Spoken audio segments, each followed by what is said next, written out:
सुस्वागतम. मान्यवरांचं आगमन झालेलं आहे.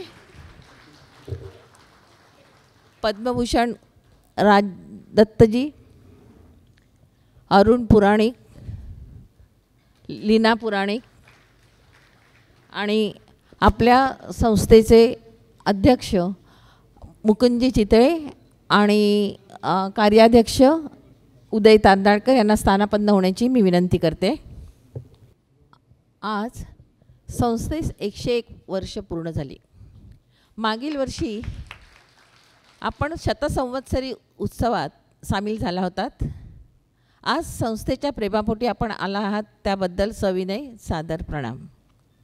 शतकोत्तरी गाठलेल्या संस्था कार्यक्षम असण्यास कार्यकर्त्यांची एकजूट, समभावी विचार आणि ध्येयनिष्ठता ही त्रिपदी जुळून यावी लागते. संस्थेसमवेत आता आपल्या 3 शाखा शतकाकडे वाटचाल करीत आहेत.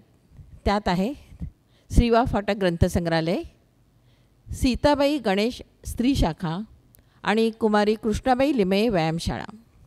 पण आमची एक खंत आहे की या सर्व संस्थेच्या सर्व शाखांमध्ये कार्यरत असलेल्या कार्यकर्त्यांची वये 35च्या आत नाहीत. जेव्हा तरुण पिढी विश्वासाने पुढे येऊन या कार्याचा भार सक्षमतेने अंगावर घेईल तेव्हा ही वास्तू अजूनही पुन्हा ताजीतवानी होईल. सद्य परिस्थितीत वैचारिक, सामाजिक, सांस्कृतिक कार्यक्रम होतच आहेत. पण आज पाल्यातली कोणत्याच प्रकारे तरुण वर्ग ही समाजभानाची धुरा हातात घेत नाही. आम्हास पूर्ण ज्ञात आहे की तरुण पिढीला वेळेचं गणित सांभाळणं कठीण जातं. या वयातील अर्थार्जनाची आस वृद्धिंगतच होत असते आणि दुसऱ्यांसाठी काही करणे ही मानसिकता जरी असली ना तरी ती पार पडताना ते अनेक सबबी पुढे येतात. अशा वेळी श्री चंद्रशेखर गोखले यांच्या चारोळी आठवतात. आपल्याला काही हवं असणं हेच आपलं जगणं आहे. आपल्याला काही हवं असणं हेच आपलं जगणं आहे. येणाऱ्या प्रत्येक क्षणाकडे आपलं काही मागणं आहे.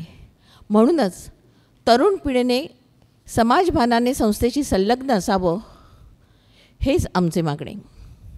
आजचा खास कार्यक्रम ज्यासाठी आपण इकडे आला आहात तो म्हणजे चित्रतपस्वी पद्मभूषण राजदत्त यांना पुरस्कार प्रदान झाल्याबद्दल मनपूर्वक अभिनंदनाचा आणि त्यांच्या कारकिर्दीचा आढावा घेण्याचा अल्पसा प्रयत्न.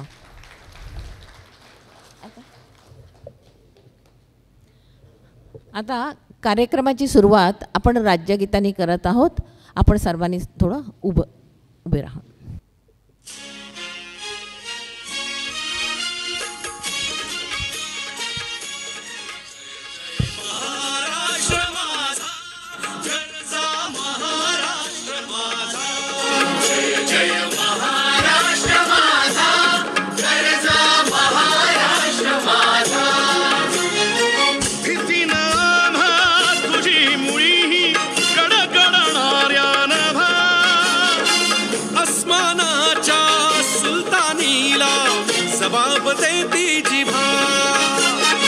सह्याद्रीचा सिंह गर्जतो शिवशंभू राजा. दरी दरीतून नाद गुंजला महाराष्ट्र माझा.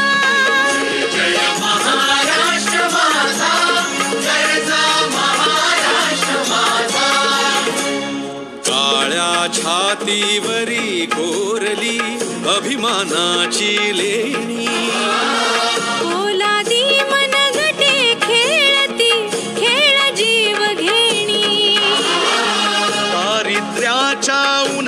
शिजला निढळाच्या घामाने भिजला देश गौरवासाठी झिजला.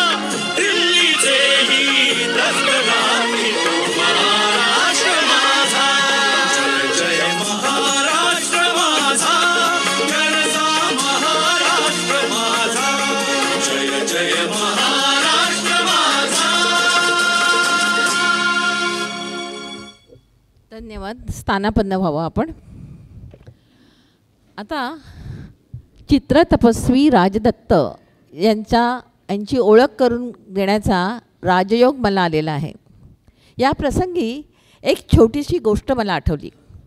एकदा शाळेत असताना तुम्हाला माहिती आहे की एखाद्या शिक्षकाची सुट्टी असली की ऑफ पिरियड असतो, तर तेव्हा त्यावेळेस उकल टोपण नावाची हा खेळ चालला होता.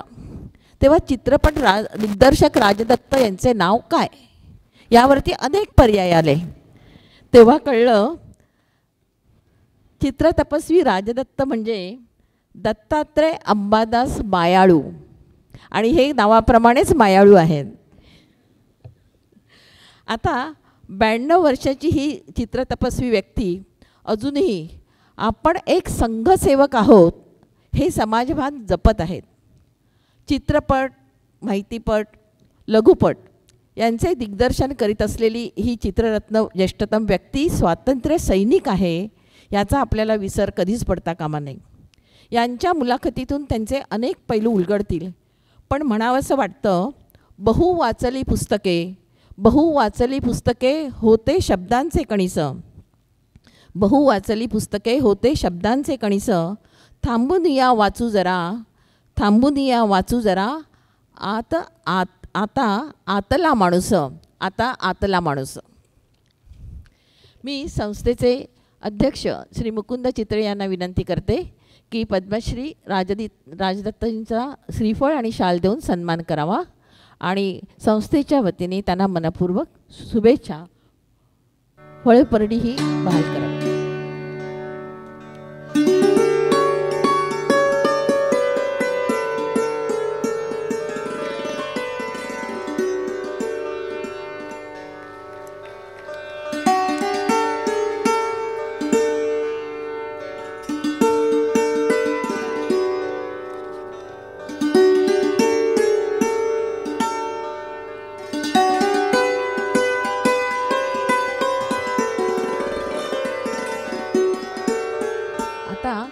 मुलाखतकारांची ओळख करून घेऊया.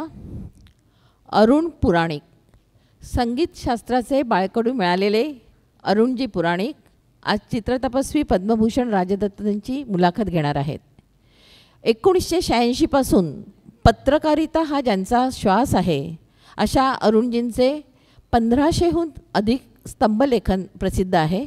तर सरगम, अनसंग हिरोज, हरवलेली मुंबई, हमारी याद आएगी, मुंबई टॉकीज अशी अनेक पुस्तके प्रकाशित आहेत.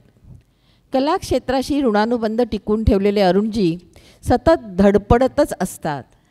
आपण त्यांना दूरदर्शन, IBM लोकमत, ABP माझा या सर्व प्रसारमाध्यमातून जाणतच आहात. परंतु चंदेरी दुनियेत आपला ठसा एक समीक्षक आणि लेखक म्हणून उमटवणारे अरुणजी यांना आपण सलाम पोलीस, सैनिक हो तुमच्यासाठी, मुंबई थिएटर, तुकाराम ते तुकाराम, यादे फिल्मिस्तान की यातून अनुभवले आहे. असे अरुणजींना अभ्यासताना वाटलं की उसळत्या लाटांसाठी शब्द एक नाव आहे, उसळत्या लाटांसाठी शब्द एक नाव आहे, मनातल्या स्मृतींसाठी शब्द एक गाव आहे. मी आमच्या संस्थेचे कार्याध्यक्ष श्री उदय तांदळकर यांना विनंती करते की अरुणजींचा फळपरडी देऊन आपण सन्मान करावा.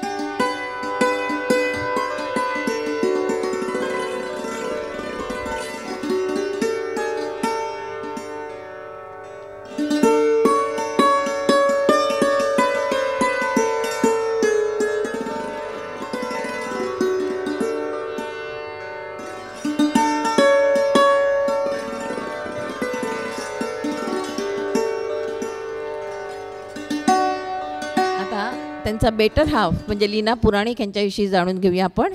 या CD बर्फीवाला हायस्कूलमधनं निवृत्त शिक्षिका आहेत. कथाकथन हा त्यांच्या जिव्हाळ्याचा विषय आहे. खरं म्हणजे त्यांच्या मुलाखतीतलं कौशल्य आज आपण जाणून घेऊया.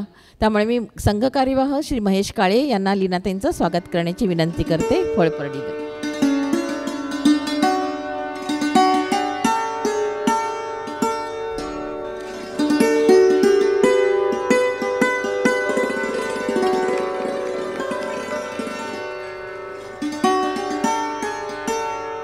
आता आपण मुलाखतीला सुरुवात करूया. अरुणजी आणि लीनाताई, आपण आता पूर्ण व्यासपीठाचा ताबा घ्यावा. पहिल्यांदा रश्मीताईंचे धन्यवाद आणि त्यांच्याकडून मी आता माझ्या हातात माईक घेते. राजदत्त काका आणि रसिकजन हो, सर्वांना नमस्कार. 92 वर्ष पूर्ण करून काका 21 जानेवारीलाच 93 वर्षात पदार्पण केलं आणि 26 जानेवारीला त्यांना कला क्षेत्रातील मानाचा पद्मभूषण हा पुरस्कार मिळाला. प्रथम आपण काकांचं अभिनंदन करूया आणि त्यांना शुभेच्छा देऊया. हे माझे पती अरुण पुराणिक आणि मी लीना पुराणिक. आम्ही गेले 35 वर्ष काकांचे सख्खे शेजारी आहोत. काकांची प्रकट मुलाखत घेण्याइतपत आम्ही दोघेही मोठे नाहीत, पण काकांशी मनमोकळ्या, दिलखुलास आणि वाटेल त्या विषयावर गप्पा मारण्या इतके मात्र आम्ही नक्कीच जवळचे आहोत. हो ना काका? येस. त्यामुळे आपण आता विषयाला सुरुवात करूया.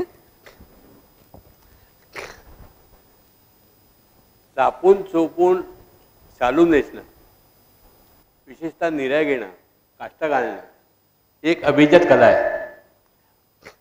त्यांनी बालगंधर्वांची स्त्री भूमिका बघितली त्यांना याची कल्पना असेल, पण बालगंधर्वांना स्वतःला चालू नेसता येत नव्हता. नाटक कंपनीने त्यांच्यासाठी स्पेशल कलाकार ठेवलेला होता. तसं डबल काचा मारून धोतर नेसणं ही सुद्धा एक मोठी कला आहे. आमच्या अख्ख्या सोसायटीमध्ये किंवा माझ्या आयुष्यात डबल काचा मारून धोतर नेसलेले मी फक्त काकांना बघितले. आज ते धोतर नेसून नाही आले, पण सफेद धोतर, कुर्ता, गळ्यात शबनमची बॅग आणि मोपेडवरती काका अशी डवराने जात ना की बघत बसायचो आम्ही. मला ते काका कॉलेज डेजमध्ये पण धोतर वापरत होतात. कॉलेजच्या दिवसापासून धोतर कधीपासून वापरता तुम्ही? धोतर वापर लहान म्हणजे विद्यार्थी दशेतच सुरुवात झाली. अच्छा, मॅट्रिकच्या नंतर. आम्ही कधी पॅन्ट शर्टमध्ये बघितलंच नाही काकांना. मी संघाच्या पॅन्टमध्ये किंवा हा नाही, हाफ पॅन्ट बघितली, फुल पॅन्ट नाही बघितली. पूर्वी सिनेमा व्यवसायाला आजच्यासारखी प्रतिष्ठा नव्हती. म्हणजे आम्ही जेव्हा लहान होतो की सुशिक्षित सुसंस्कृत घरातला मुलगा सिनेमाला जातो किंवा सिनेमा बघणं हे अनिष्ट समजलं जायचं. तर काका त्या काळामध्ये तुम्ही या व्यवसायात आलेत, कसा काय प्रवास घडला तुमचा? बरं, तुमचे वडील मला रेल्वेमध्ये होते, म्हणजे सिनेमाचा काही संबंध नव्हता. हा कसा काय प्रवास घडला? खरं म्हणजे याला उत्तर नसतं.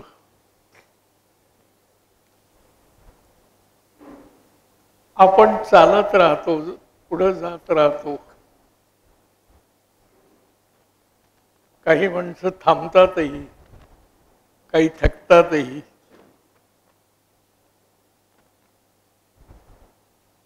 मी जेव्हा माझ्या आयुष्याकडे बघतो तेव्हा लक्षात येतं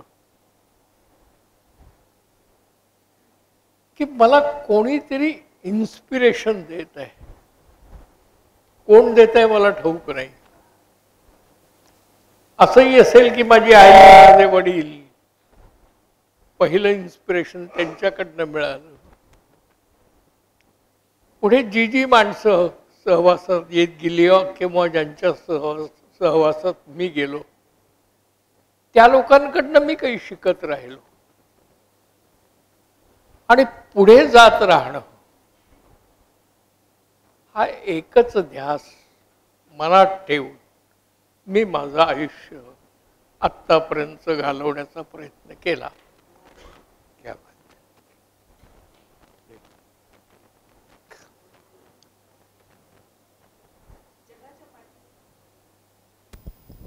जगाच्या पाठीवर या चित्रपटासाठी तुम्ही राजा भाऊंचे सहाय्यक म्हणून काम केलं होतं आणि तेव्हापासून सीमाची आणि तुमची ओळख झाली आणि नंतर हे नातं बहीण भावामध्ये निर्माण झालं. तर कसं काय?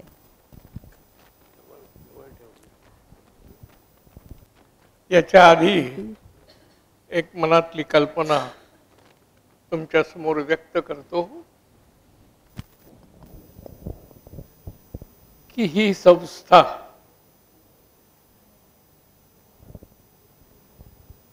या संस्थेनं आत्तापर्यंत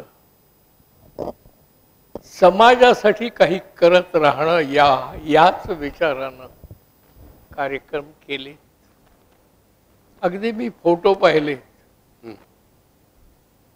तिथेही हेच मी पाहिलं की काय काय कुठली माणसं, प्रत्यक्ष लोकमान्य टिळक यांच्यापासून ते अगदी ज्यांना मी पाहिलं पण जे आज नाहीत, हे पीएल लोकांचा पीएलांबद्दल ठाम समज आहे की ते बोलतात, गप्प राहतात, हावभाव व्यक्त करतात.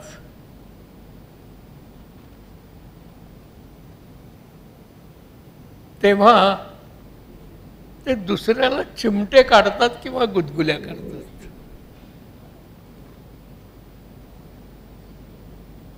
पण तुम्हाला कल्पना नसेल, तो माझा अनुभव होता.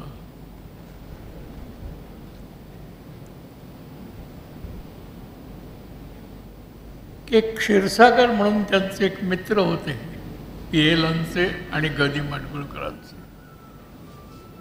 फिल्म लाईनमध्येच होते ते वारले म्हटल्यानंतर ही दोघही माणसं मला घेऊन बरोबर गेली.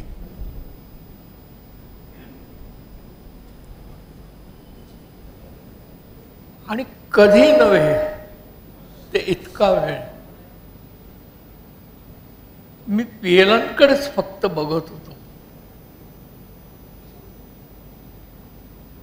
ज्या पीएलांना मी स्वतः हस्त खेळताना पाहिलं, इतकं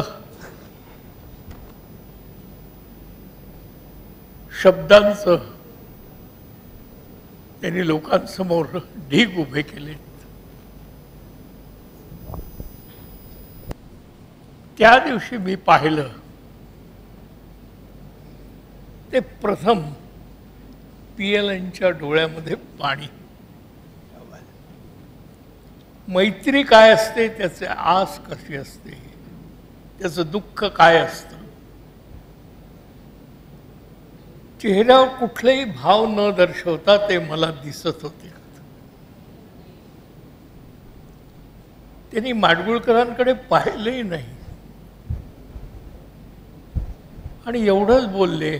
लक्ष त्यांचं त्या अग्नीकडेच होतं, पेटत्या. अरे अण्णा, ते एकमेकांना अरे तुरे बोलत होते.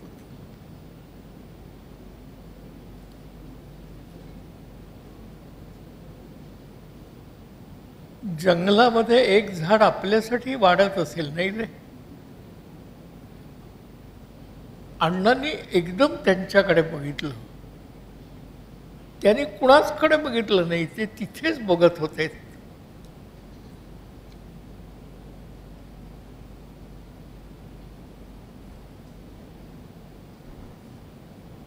अण्णा सुद्धा अस्वस्थ झाले. मानेनेच फक्त त्यांनी त्यातला सूर यावा, होय रे, एवढाच मला जाणवला. म्हणजे ज्या पीएलांबद्दल आपण सगळे आजही जाणून आहोत, अनुभव घेतला आहे, तू कदाचित काहींनी घेतला नसेलही, पण वाचलंय, ऐकलंय, अशी ही माणसं वेळ आली की कशी होतात, किती इन्स्पायर होतात, किती अंतर्मुख होतात, हे मी पीएलांकडनं पाहिलं. आज तुम्ही म्हणता त्याप्रमाणे तुमचा प्रश्न होता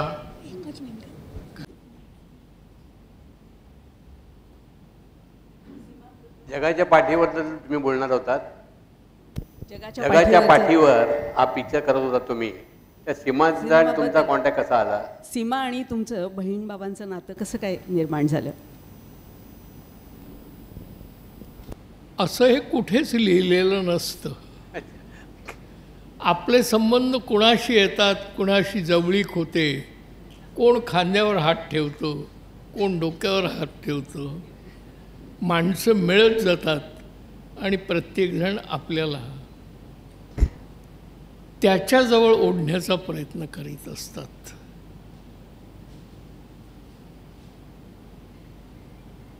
इथे त्यावेळेला मी राजाभाऊ परांजपेंकडे नुकताच त्याच चित्रपटाची सुरुवात होती माझी.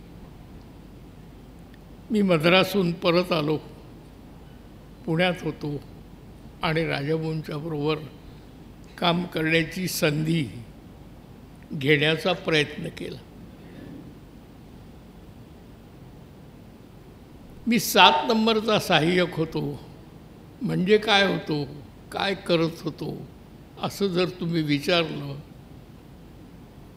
तर कुठेही त्याच्यावर पांघरून न घालता मी एवढंच सांगेन की 7 नंबरचा असिस्टंट याचा अर्थ अरे उठ, तो बाग जरा असा असा कर, इकडे कर, त्याला इकडे उभं कर, त्याला इकडे, तो डबा आण रे इकडे. म्हणजे कामं फक्त सांगण्यासाठी होती, त्याचा असिस्टंटशी काही संबंध नव्हता. म्हणजे तो केवळ एक बॉय असतो. आणि हे असलं तरी मनात मात्र ते ठेवावं लागतं की मला इथं शिकायचं आहे. शिकण्यासाठी एक स्वतःची दृष्टी लागते. ती असेल तर शिकता येतं, नाहीतर आपण खूप दृश्य बघतो आणि काहीच विचार करत नाही, थांबतो, काही बोलत नाही. असं असू नये. मनातल्या मनात आपला आपल्याशी संवाद साधावा लागतो. तो साधण्याचा ज्यावेळेला माणूस प्रयत्न करतो त्यावेळेला तो मोठा होत जातो. नुसता वयाने नाही तर विचाराने. झालं असं की डांबरी रस्त्यावर सीमाबाईंचं नृत्य चाललं होतं.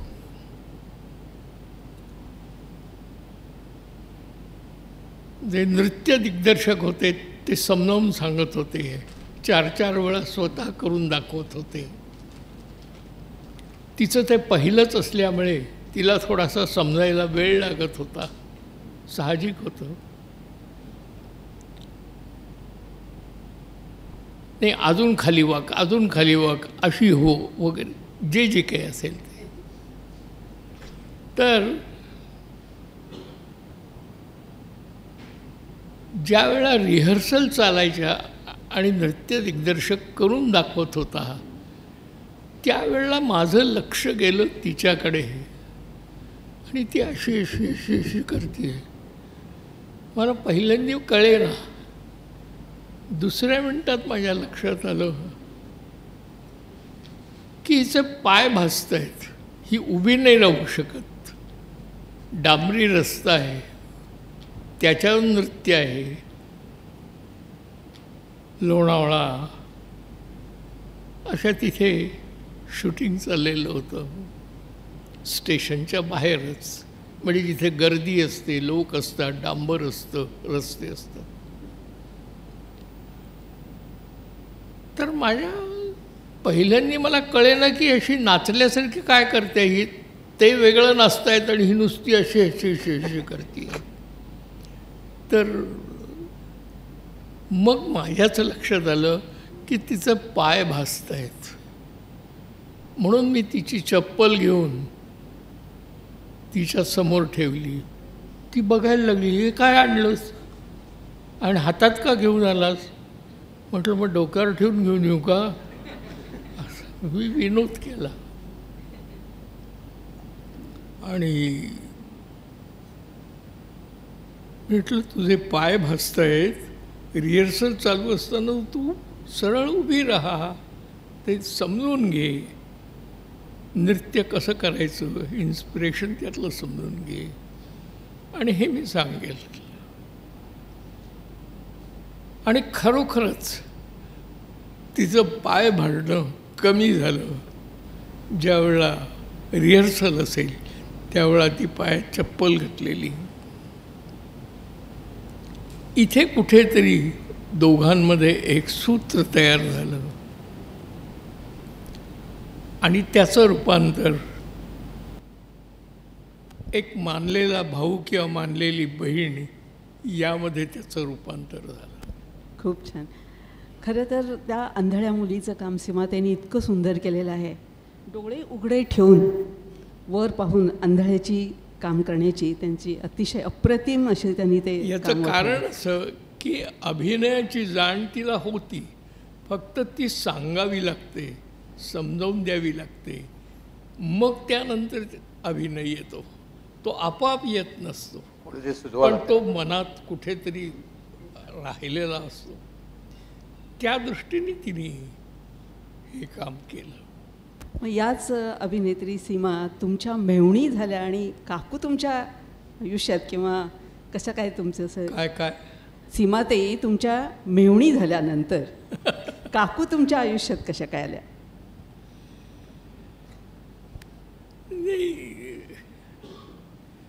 खाजगी प्रश्न आहे, खाजगी प्रश्न विचार. मी पाहिलं सुद्धा नव्हतं तिला. ज्या वेळेला तिने मला विचारलं की माझ्या मोठ्या बहिणीशी लग्न करशील का, त्यावेळेला मी तिला पाहिलंही नव्हतं किंवा पाहिलं असेल अगदी तरी एवढंच की ती चाळीत राहत होती.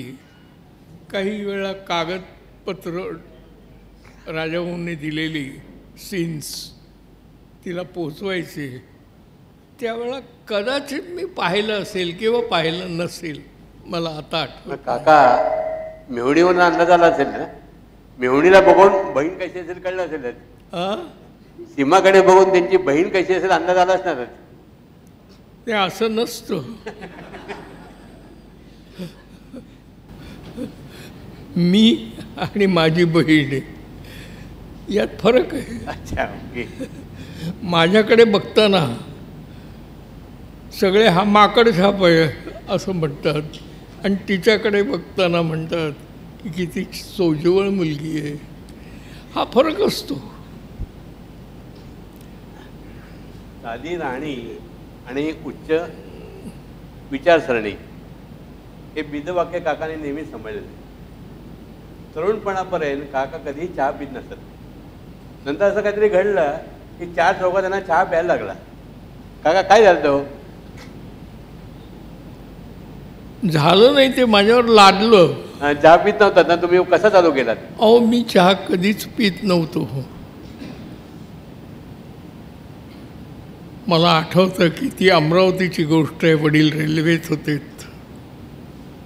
चित्तरंजन कोल्हटकरांचा वाडा होता समोर आणि त्याच्या शेजारीच त्यांनीच बांधलेली त्यांच्या जागेत एक बांबूची चाळ होती.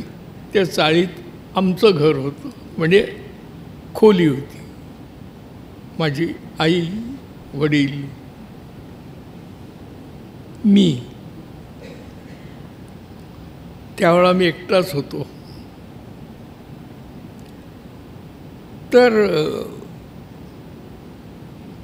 माझ्या आईला चित्तरंजननी सांगितलं आज संध्याकाळी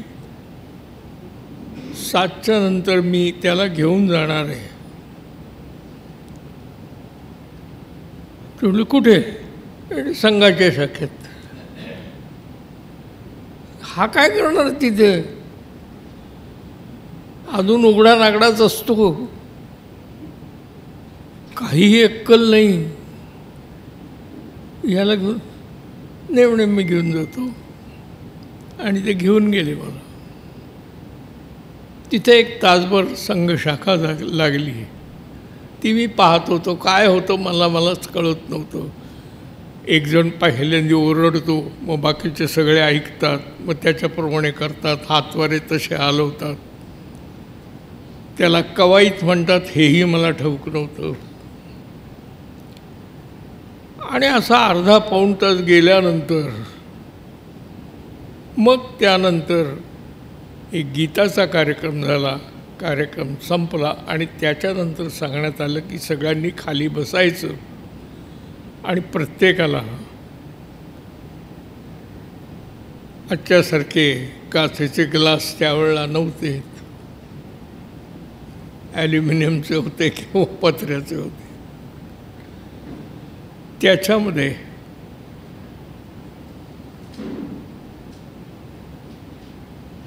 भरून तो ग्लास प्रत्येकाला देण्यात आला. मलाही देण्यात आला. तोवर मी पाहिलेलं होतं, पण मला त्याचा चव कळत नव्हती. आणि मग त्यांनी सांगितलं की आता सुरुवात करा सगळ्यांनी. तो कोजागरी पौर्णिमेचा दिवस होता आणि सगळ्यांना आटीव दूध दिलं जात होतं. मी एकच थेंब असा घेतला आणि काय सांगू तुम्हाला, आजही तो क्षण मला आठवतो, ती चव आठवते. गोडपणा काय असतो हा मी तिथं पाहिला. सुगंध काय असतो तो तिथं मी अनुभवला. आणि मग माझ्या मनात आलं, वयवर्ष लहानच होतो, 5 वर्षाचा होतो. अरे आपण रोजच गेलं पाहिजे संघात, हे मिळतंय आपल्याला दूध तिथे, असं माझ्या मनाने घेतलं. आणि आईला मी रात्री सांगितलं की आई उद्यापासून मी संघात जाणार. कशाला उगाच हे करतोस, घरातच बैस. नाही जाणार. आणि मी जायला लागलो. नंतर ते आटीव दूध वर्षभर मिळालं नाही, तरीही मी जात राहिलो, ऐकत राहिलो, समजून घेत राहिलो. आणि वय परतवे, मोठा होत गेलो, शाळेत जायला लागलो. अशी मी पब्लिकमध्ये चहा कधी प्याला, मला प्यायला लावला. वयाची 27 वर्ष म्हणजे लग्न झालं तरी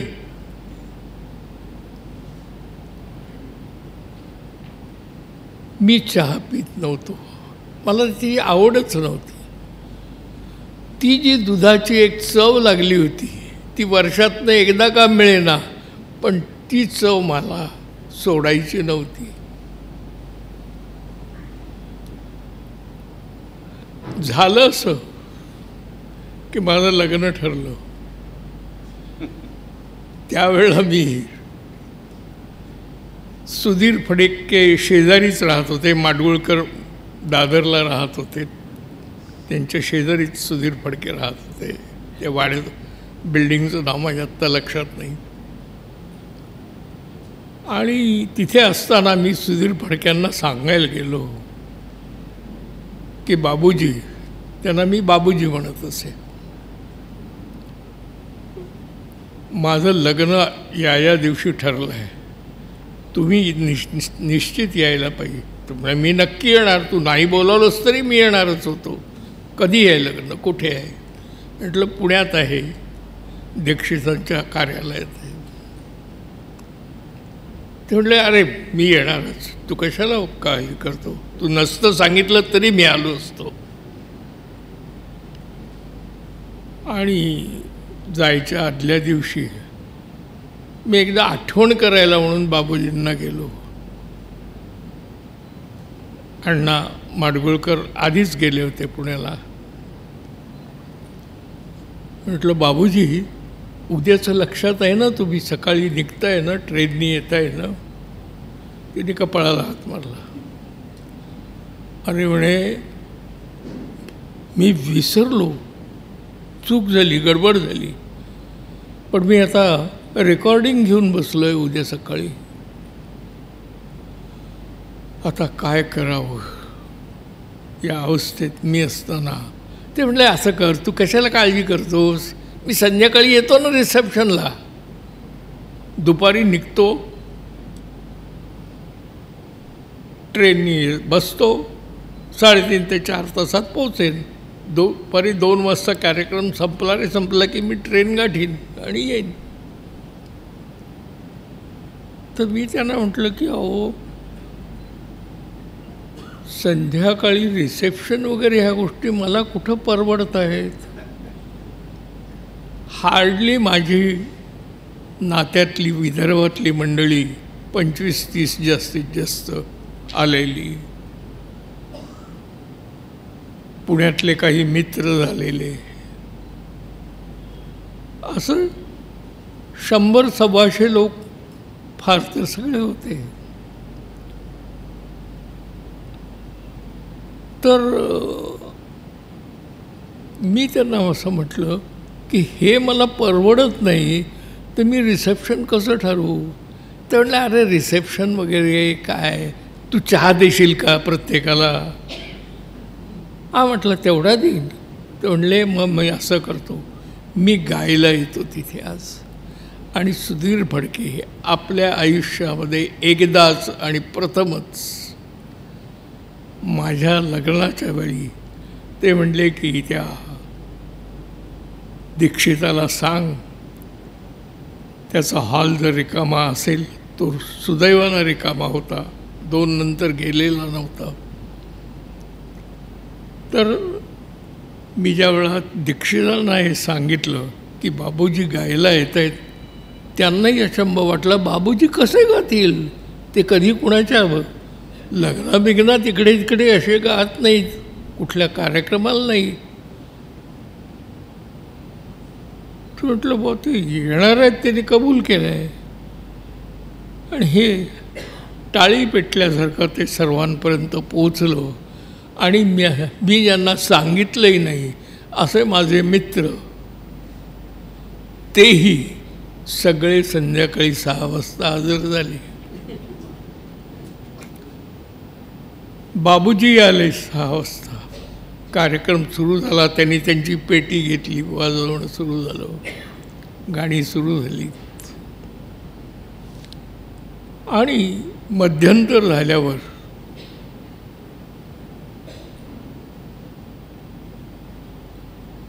मला सांगावं लागलं की प्रत्येकाने तिकडे जायचं. कोपऱ्यामध्ये चहाचे हे ठेवलेले आहेत, तिथे जाऊन रांगेमधून प्रत्येकाने चहा घ्यावा. सगळे उठले आणि जायला लागलेत. मला स्वतःला असं वाटलं की अरे सुधीर फडके, स्वतः गायक, गदी माडगुळकर, राजा परांजपे माझे गुरु, ही सगळी माणसं, दत्ता धर्माधिकारी, असे अनेक आमच्या क्षेत्रातले अनुभवी लोक तिथे आलेले आहेत. आणि यांनी म्हटलं रांगेत जाऊन उभं राहायचं बरोबर नाही, म्हणून मी माझ्या पत्नीला, ती शेजारी होती, मुंडावळ्या तिच्या तशाच होत्या, माझ्याही तशाच होत्यात, आणि तिच्याकडे न बघता मी तिला म्हटलं अगं, तर ती म्हणली काय. म्हटलं काय नाही, म्हटलं समोर बाबूजी सुधीर फडके बसलेले आहे, त्यांना आणि ती 5-7 माणसं आहेत, त्यांना सुलोचनाबाई आहेत तिथे, त्यांना चहा तू ट्रेमधनं दे. तिने माझ्याकडे बघितलं सुद्धा नाही आणि मला फक्त आवाज आला बरं. तो सूर मला कळला की तिला हे आवडलेलं नाही मी सांगितलेलं. आजच्या दिवशी मी प्रत्येकाला चहा कशाला द्यायचा, आज मी कोण आहे, असं काहीतरी तिच्या मनात आलं असेल. ती उठली तरीही ठसक्यातच पुढे गेली आणि तिने ट्रे भरून आणला आणि बाबूजींच्या समोर चहाचा ट्रे ठेवला. बाबूजी घ्या. ते म्हणली, अगं दत्ताला दिलास का? माझं नाव दत्ता. नाही. का? अहो ते चहा पितच नाहीत ना. पिल ग, आजच्या दिवस पिल, तू दे तर खरी त्याला. ती म्हणजे अहो नाही खरंच नाही पीत. नाही नाही म्हणले, मला ठाऊक आहे ते चहा पीत नाहीत, ते घेणार नाहीत, स्वभावही ठाऊक आहे. नाही म्हटलं की नाहीच, हो म्हटलं की हो. असं असतानाही ती निमूटपणानं तो ट्रे घेऊन माझ्या तिथे आली आणि माझ्याकडे आल्यावर त्या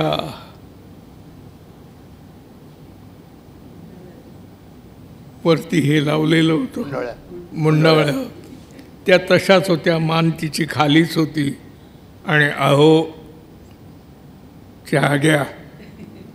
माझ्याकडे पाहिलंसुद्धा नाही. अहो चहा घ्या. मी तिला म्हटलं, अगं तुला ठाऊक आहे ना मी चहा पित नाही, आजच्या दिवस घ्या हो. मी विचार केला की आत्ता जर आपण चहा घेतला नाही, तिला नाही सगळ्यांच्या समोर म्हटलं आणि तिला ते अपमानित वाटलं तर माझं काय होणार पुढं. हा अनुभव तुम्हालाही. तर मी तर ट्रेमधला चहा घेतला आणि असा तोंडाला लावतोय, लावण्यापूर्वीच बाबूजी तिकडनं ओरडले, आता दत्ता वाया गेला. आणि त्या दिवशीपासून माझा चहा सुरू झाला. आत्तासुद्धा मी इथे आल्यानंतर बाकी काही विचारलं नाही, चहा मिळेल ना.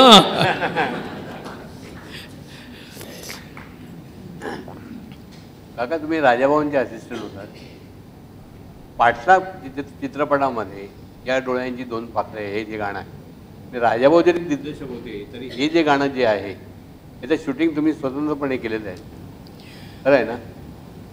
ती संधी योगायोगानं आली. अच्छा. झालं असं की त्यांची आई पुण्याला आजारी होत्या, राजाभाऊ परांजपेंच्या. त्यांना निरोपही आला की आईला हॉस्पिटलमध्ये ॲडमिट केलेलं आहे आणि तब्येत खराब आहे. राजाभाऊ अस्वस्थ झाले. पण नंतर त्यांनी विचार केला की आता त्याला काय करणार, इथून तर आपण जाऊ शकत नाही, कोल्हापूरहून पुण्याला जायचं म्हणजे त्या काळात कमीत कमी 6 तास बसला लागणार, घरी पोचेपर्यंत आणखीन तास 1.5 तास लागणार, 8 तास लागतील. काय करावं त्यांना समजेना. म्हणून त्यांनी असा अर्धा पाऊण तास घालवला आणि मग त्यांचा त्यांनी निर्णय घेतला. ते माझ्याजवळ आले आणि मला सांगितलं की मला अस्वस्थ झालो आहे, मी आईला भेटल्याशिवाय मला बरं वाटणार नाही आणि ती हॉस्पिटलमध्ये आहे आणि सिरियस आहे म्हणून सांगितलं आहे, तर मी जाऊन येतो. मग आजच्या दिवसाची जी कामं आहेत, कारण चित्रपटसृष्टीत एक दिवस वाया घालवणं हे सुद्धा अवघड असतं, कठीण असतं, पैशाच्या दृष्टीने ते परवडत नसतं. त्यांनी मला सांगितलं की मी काही शॉर्ट्स तुला सांगतो गाण्यातले, ते तू घे. त्यांनी त्याच्या खुणाही करून दिल्यात मला. आणि राजाभाऊ गेल्यानंतर खरं तर त्यावेळेला मी 3 किंवा 4 नंबरच्या पर्यंत आलो होतो, असिस्टंट नंबर 7हून 3चा. मला त्यांनी का न सांगितलं हे आजही मला कळत नाही विश्वास काय झालं ते. पण त्यांनी हे मला सांगितलं की बाकीच्यांना बसू दे घरी, तू सगळ्यांना घेऊन म्हणजे युनिट घेऊन तू शूटिंगच्या तिथे जा, गडाच्या खालीच कोंडाणा, तिथे शूटिंग करायचं आहे आणि हे असे असे असे असे शॉर्ट्स आहेत ही, आणि त्याची ही टेकिंग पद्धत आहे ती त्यांनी लिहून दिली मला. आणि ते मी काम केलं. त्या काळामध्ये 15 दिवस लागायचे की ती निगेटिव्ह कोल्हापूरहून मुंबईला जायची, मुंबईला लॅबमध्ये जायची, त्यानंतर ती बघायला मिळायची. 15 दिवसानंतर ती बघायला गेलं असतं. रात्री 10-11 वाजलेले होते. बॉम्बे लॅब दादरचं.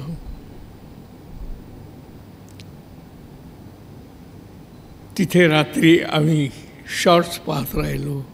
मी पुढे बसलो होतो, मागे राजाभाऊ होते, त्यांचे प्रोड्युसर्स होते, संगीत दिग्दर्शक बाबूजी होते, सगळे माणसं तिथं होती, माडगुळकर होते, सगळे पाहत होते शॉर्ट्स. हे चालू असताना त्या अंधारामध्ये माझ्या मागे राजाभाऊ बसले होते. त्यांनी माझ्या खांद्यावर हात ठेवला. त्यातनं जे मला स्पर्श झाला, जो आनंद मला काय मिळालं मला नाही सांगता येत, पण त्यांनी जे मला थोडीशी शाबासकी दिली ती मला पुरेशी होती किंवा मला कळली की यांना हे आवडलं आहे. काय गाढवासारखं केलंच, मूर्खासारखं केलंच, असं करायचं असतं का वगैरे वगैरे काहीच नव्हतं, आवडलं होतं. आणि हीच एका अर्थानं माझ्या जीवनात एक वाटचालीला एक वेगळी सुरुवात झाली. आणि त्यानंतर त्याच MB सामंत आणि वसंत साठे या दोन्ही माणसांनी पुढलं पिक्चर करताना तुलाही एक पिक्चर दिला जाईल, तू कर असं म्हटलं आणि माझी कारकीर्द सुरू झाली. काका, पाठलाग पिक्चर हिंदीमध्ये आवृत्ती निघाली मेरा साया म्हणून. तर मेरा साया हिंदी पिक्चर होता, नानावर होती, त्यात तुमचा सहभाग होता का? निश्चित होता.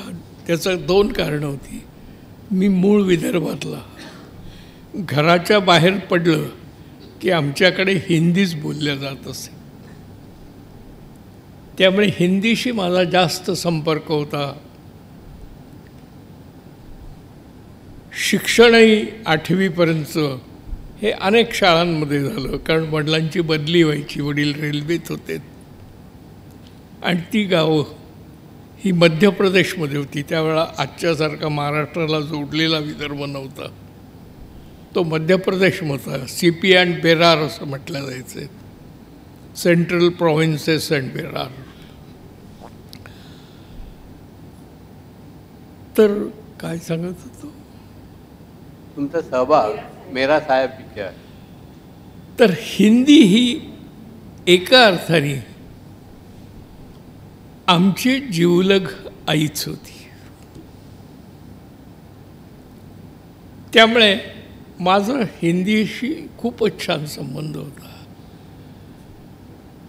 आणि माझ्याशी बोलताना त्या प्रोड्युसरने, नाव त्यांचं, ज्यांनी हिंदी पिक्चर केलं ते मला आठवलं, तर त्यांनी माझ्याकडे बघून जे ऐकलं त्यात त्यांनी सांगितलं की ये तो हिंदी आदमी दिख रहा है. म्हटलं नाही, त्याला तर हिंदी चांगली आहे. ते बोले इसको मेरे साथ दो. मला जर काही अडचण वाटली, काही शब्द कळले नाहीत किंवा त्याचं काही हिंदीत करायचं असेल तर याचा मला उपयोग होईल. आणि मी त्यांच्याबरोबर होतो. हे करताना रेकॉर्डिंग सुरू झालं आणि त्यातलं एक गीत कुठलं, तू जहाँ जहाँ चलेगा मेरा साया साथ होगा. हे गीत तुम्ही ऐका, मग तुमच्या लक्षात येईल की माझं असं का झालं. हे गाणं ऐकताना मला बालगंधर्वांचं गीत जेम आहे. लोंढे, जेम लोंढे, लोंढे यांचं गीत आहे. धन्य तुझी कांता. हां, धन्य तुझी कांता मेरा साया साथ होगा, धन्य तुझी कांता. हे धन्य तुझी कांतावरनं त्यांनी घेतलंय राग नंद. असं मला वाटलं आणि मी एकटा स्वतःशी बोलत बसलो. तितक्यात ते आले म्युझिक डायरेक्टर मदन मोहन. मदन मोहन आले आणि माझ्याकडे बघून ते ऐकायला लागले की आज गीत वेगळं म्हणतोय, शब्द वेगळे आहेत, पण चालतीच आहे. तेव्हा ते म्हणले क्या रे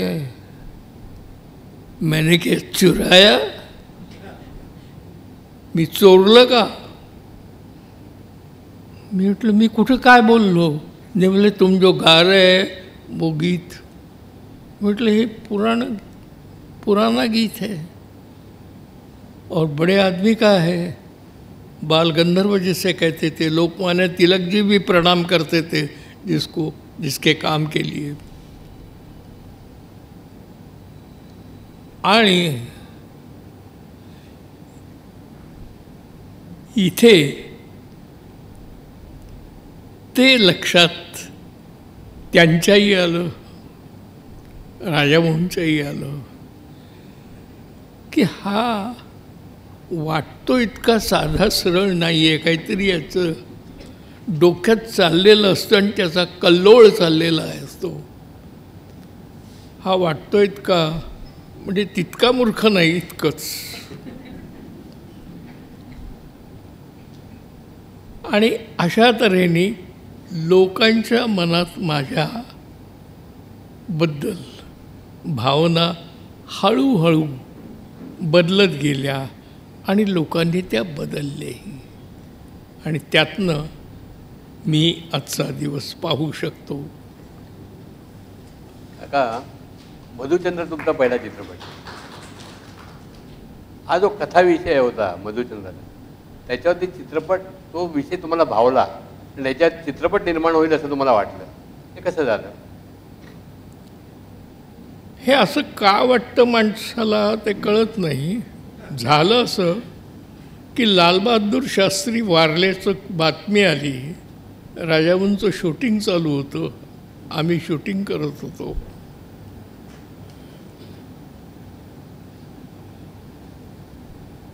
तर एक अर्धा पाऊण तासानंतर राजाभाऊ अस्वस्थ झाले की आज एवढा मोठा मनुष्य गेला, देशासाठी एवढं त्यांनी केलं, एवढी लढाई केली, पाकिस्तानवर हिमतीने मारा केला,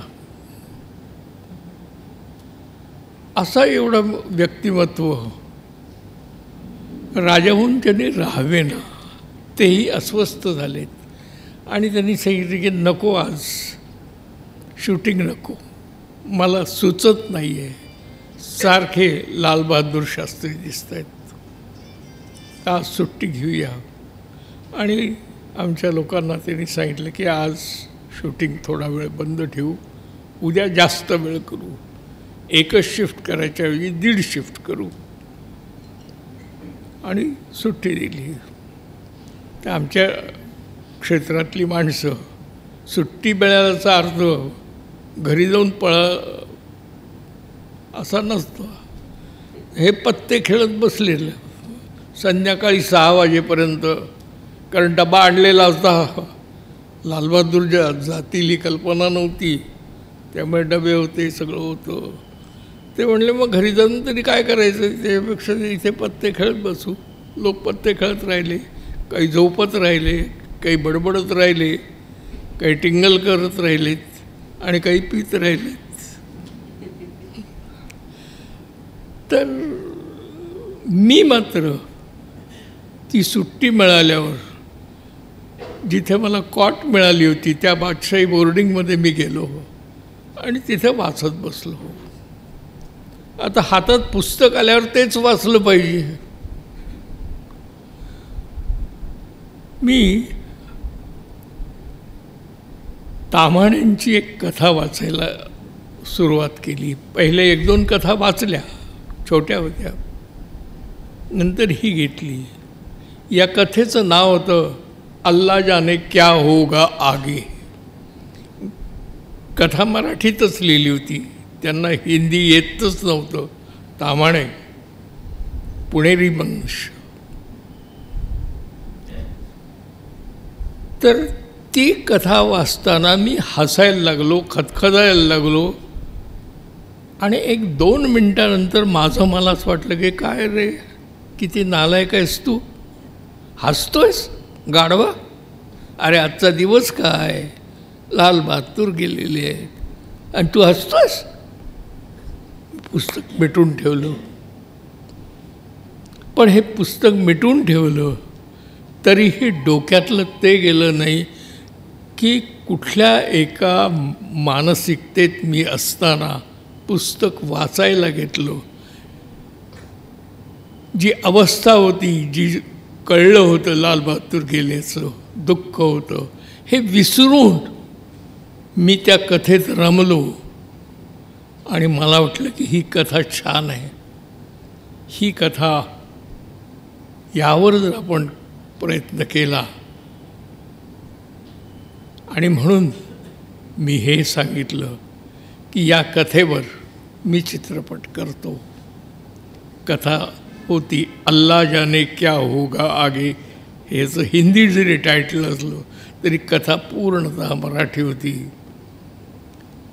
आणि त्याच्यावरनंच मी मधुचंद्र नावाचा चित्रपट तयार केला आणि तो यशस्वी झाला.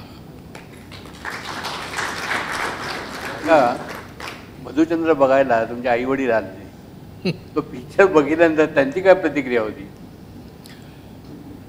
नाही, वडिलांची प्रतिक्रिया ही त्याच दिवशी असं नाही.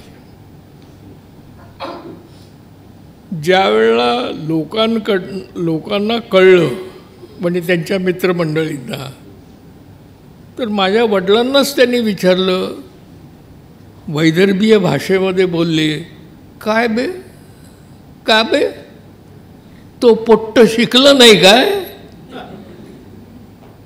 तो म्हणे का? अरे तो सिनेमात जातो म्हणते, तूच सांगितलं ना काल त्याला सिनेमात जायचं आहे. तर त्या काळामध्ये कुणी शिकला नसेल, मूर्ख असेल, अडाणी असेल, तो सिनेमाचा रस्ता धरतो असं लोकांना वाटायचं. तो काळ होता. त्या काळामध्ये मी इकडे येण्याचा एक धाडसी प्रयत्न केला. विचारणार तुम्ही एडिटर कोण आहे, म्युरेटर कोण आहे? हां, मी पिक्चर पूर्ण केला मधुचंद्र, आणि तो मुंबईमध्ये प्लाझाला रिलीज झाला. पहिल्या दिवशी त्यावेळेला आम्ही पुण्यात राहत होतो. आई वडील माझे पुण्यात राहत होते, वडील रिटायर्ड झालेले होते. 2 बहिणी होत्या. सगळ्यांना घेऊन मी प्रीमियर आहे म्हटल्यानंतर ते सगळ्यांनीच हे दाखवलं उत्सुकता की आम्ही येणार पाहायला. आले आणि संपल्यानंतर आता रात्री झोपायचं. तिथे लॉज होतं, तिथे जवळच होतं प्लाझाच्या समोर. तर तिथे जाताना वडील मला म्हणले, मला ते नाना म्हणायचे, काय रे नाना,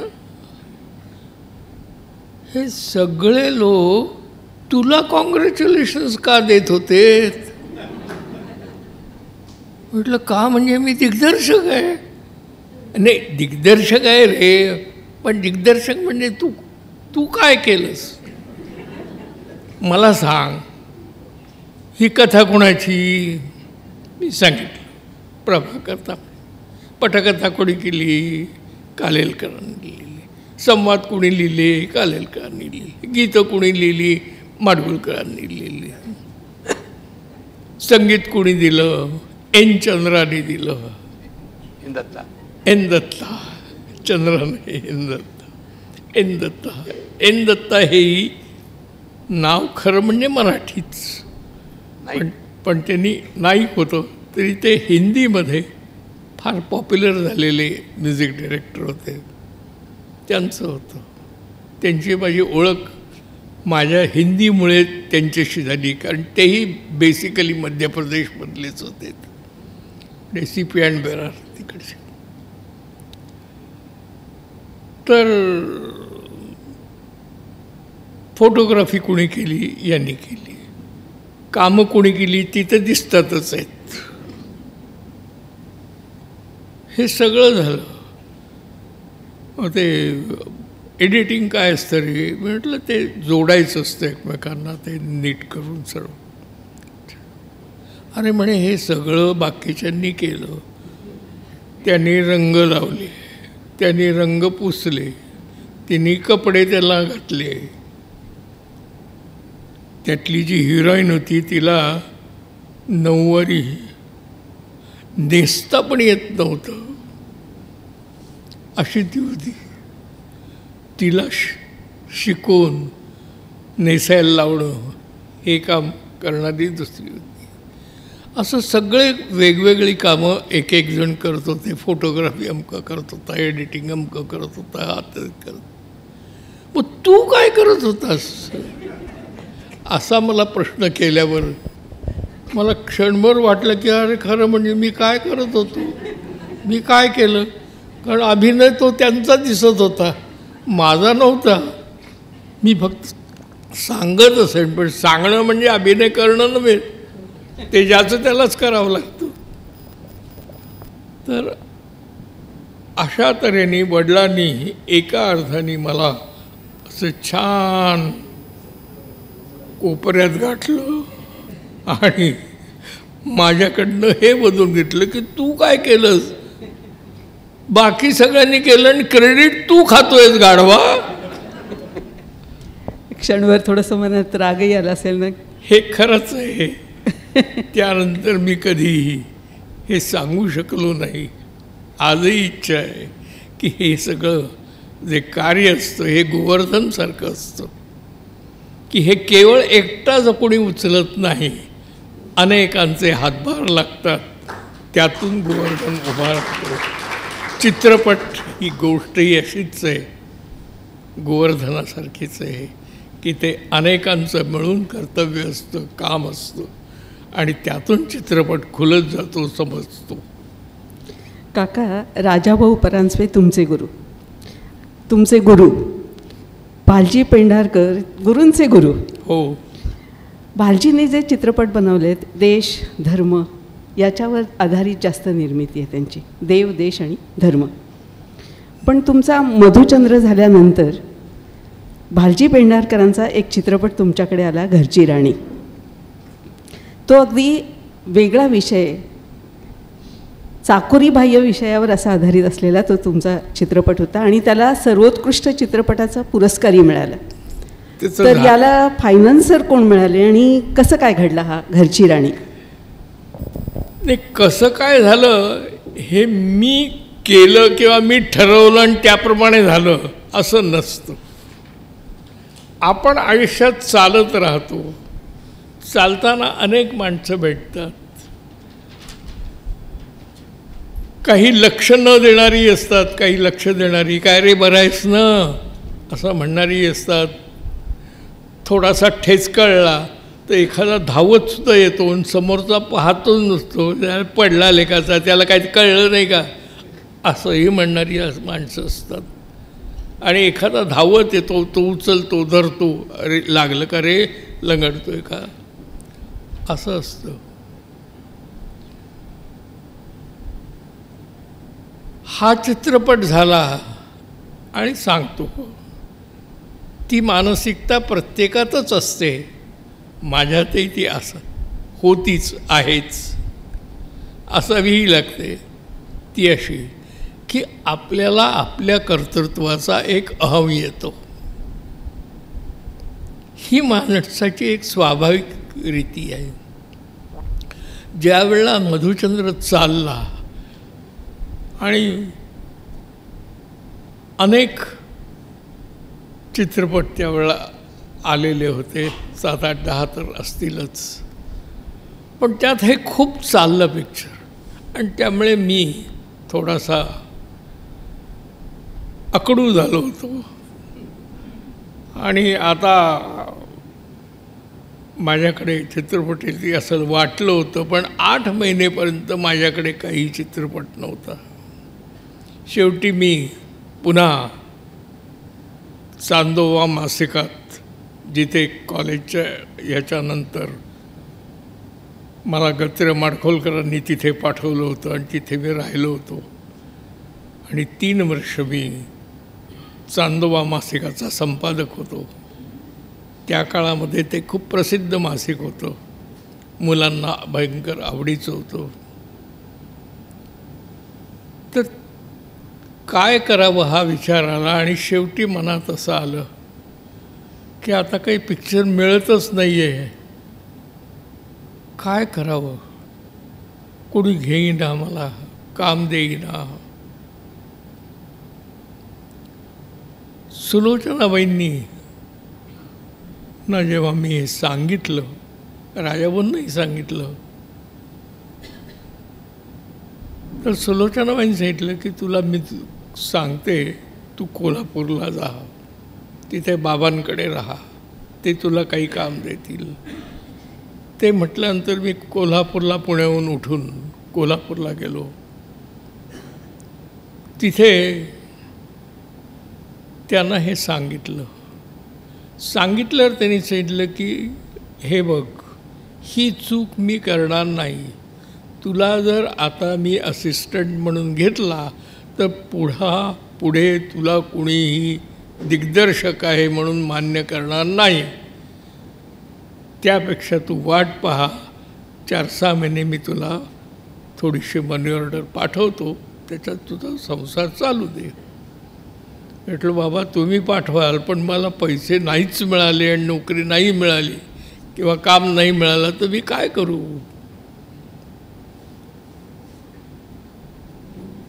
ते म्हटलं मला जमणार नाही. म्हटलं मी जातो, माझा मी चांदोबात जाईन, तिथे मला परमिशन आहे यायची. कारण तिथल्या नागेरेड्डींनी मला सांगितलं होतं की तू या क्षेत्रात फार रमशील असं मला वाटत नाही, पण तुला जर कधी असं वाटलं की आपण इकडे यावं तर तू इकडे ये, मी चांदोबात तुला ठेवेन. 12 भाषांमध्ये ते मी करत असे, त्यातलं मराठीचं मी करत होतो, पण ते एका अर्थाने संपादकत्व होतं की नव्हतं मला सांगता येत नाही. कारण त्या कथा ज्या आहेत त्या आम्ही निवडत नव्हतो, ते निवडणारी एक वेगळी कमिटी होती. पण त्याचं फक्त मराठी करणं हे माझ्याकडे होतं, त्यातून मी चांदोबा करत असे. म्हणजे भाषांतर एका अर्थाने चालायचं. तर मी तिकडे जायचं ठरवलं, आता काय करावं. तेव्हा भालजींना जेव्हा सांगितलं तेव्हा त्यांनी नाही म्हणून सांगितलं. आणि मी म्हटलं असं जमणार नाही, कारण 3-4 महिने तुम्ही पाठवाल पैसे, पण पुढे मी काय करू, हे तर नाही जमणार. आणि मी जायला निघालो, पुन्हा पुण्याला जायला निघालो. ST स्टँडवर गेल्यावर तिथे निरोप आला मला की तू जाऊ नकोस, उद्या ये. आणि दुसऱ्या दिवशी मी गेलो आणि त्यांनी मला सांगितलं की मी तुला असिस्टंट म्हणून नाही घेत, पण तुला एक काम देतो. माझी स्क्रिप्ट्स आहेत, 100 स्क्रिप्ट्स माझी लिहून तयार आहेत, ती मी केलेली नाही. त्यातली आता मलाच नीट आठवत नाहीत. तू पुन्हा ते नीट वाच आणि त्याच्या नोट्स काढून ठेव. साधारण तुला 4-5 महिने तरी हे काम पुरेल, त्याचे पैसे तुला देतील. मी करायला लागलो. 5-6 दिवस गेल्यानंतर त्यांनी खिडकीतून बघितलं, काय रे वाचतोयस का झोपा काढतोयस. म्हटलं नाही वाचतोय. काय काही बरं वाटतंय का तुला. काही बरं वाटतंय? आता माझ्या गुरूंचे गुरु त्यांनी लिहिलेली स्क्रिप्ट्स ही बरी नाहीत किंवा त्याच्यावर टीका करणं हे मूर्खपणाच होता. म्हटलं नाही नाही नाही छान आहे, ते चांगलं आहे. नाही पण त्यातल्या त्यात तुला काय आवडलं? म्हटलं घरची राणी आवडलं. ते स्क्रिप्ट मला खूप आवडलं. का रे का आवडलं? तर माझ्याच्याने भान राहिलं नाही माझं. मी त्यांना म्हटलं अहो त्यात भालजी पेंढारकर दिसतच नाहीत. देव देश धर्म असलं काहीच नाही. ते माझ्याकडे बघायला लागले. काय रे टिंगल करतोयस माझी? म्हटलं नाही टिंगल नाही, मी आपलं असं म्हटलं की त्यामध्ये देव देश धर्म यापेक्षा समाज आहे. म्हणले तोच महत्त्वाचा आहे. हां म्हटलं आहे ते बरोबर आहे. म्हणून तुला खरंच आवडलं आहे का हे स्क्रिप्ट? म्हटलं हो. म्हणे तू कर, मी तुला सगळी शूटिंगची व्यवस्था 30-40 दिवसाची जी काय असेल ती करतो. पैशाचं बघेन मी, तू कर. आणि मला त्यांनी ते घरची राणी करायला दिलं. ते मी केलं आणि त्याला महाराष्ट्र शासनाचा प्रथम पुरस्कार मिळाला माझ्या दुसऱ्या चित्रपटाला. मी चांगल्या अर्थाने अस्वस्थ झालो. पुण्यात होतो, बातमी वाचली, वर्तमानपत्र घेण्या इतकी ताकदही नव्हती माझ्याकडे. रोज शेजारी कोणीतरी येऊन सांगितलं की अरे तुला बक्षीस मिळालं आहे, तुझं नाव आलेलं आहे आज पेपरला. ते ऐकलं मी आणि तसा धावत उठलो आणि पुण्याहून घरी सांगितलं आणि पुण्याहून निघालो. कोल्हापूरला गेलो, भालजींना नमस्कार करायला गेलो. ते म्हटले काय रे काय नमस्काराला का आलास तू? म्हटलं बक्षीस मिळालं ना, तुमच्यामुळे घडलं म्हटलं हे सगळं, माझ्यामुळे काही घडलं नाही रे. तुला ठाऊक आहे का त्या दिवशी इथे कोण होतं? म्हटलं हो. कोण होतं? म्हटलं त्या गातात त्यांचं नाव लता मंगेशकर. हां हां हां हो हो म्हणले. मग तू ओळखतो नाही? म्हटलं मी ओळखत नाही पण मी त्यांना पाहिलं, फोटो तर दिसतोच. मग त्या इथेच होत्या म्हणे 8 दिवस. बरं. त्यांनी मला सांगितलं की हा एवढा बोलतो आहे तर याला का नाही तुम्ही एखादा चित्रपट देत? द्या त्याला, पैसे मी भरते. आणि लता दिदींनी पैसे भरले. तो चित्रपट झाला. मला या क्षणापर्यंत हे ठाऊक नव्हतं. हे भालजींनी सांगितलं आणि मग त्यांनी मला हे म्हटलं. मग मला जाऊन त्यांना नमस्कार करायला पाहिजे. जा ना म्हणले. म्हटलं जाऊन मी कुठे जाऊ? मला काय ठाऊक आहे, मुंबईतली फारशी माहिती नाही आहे.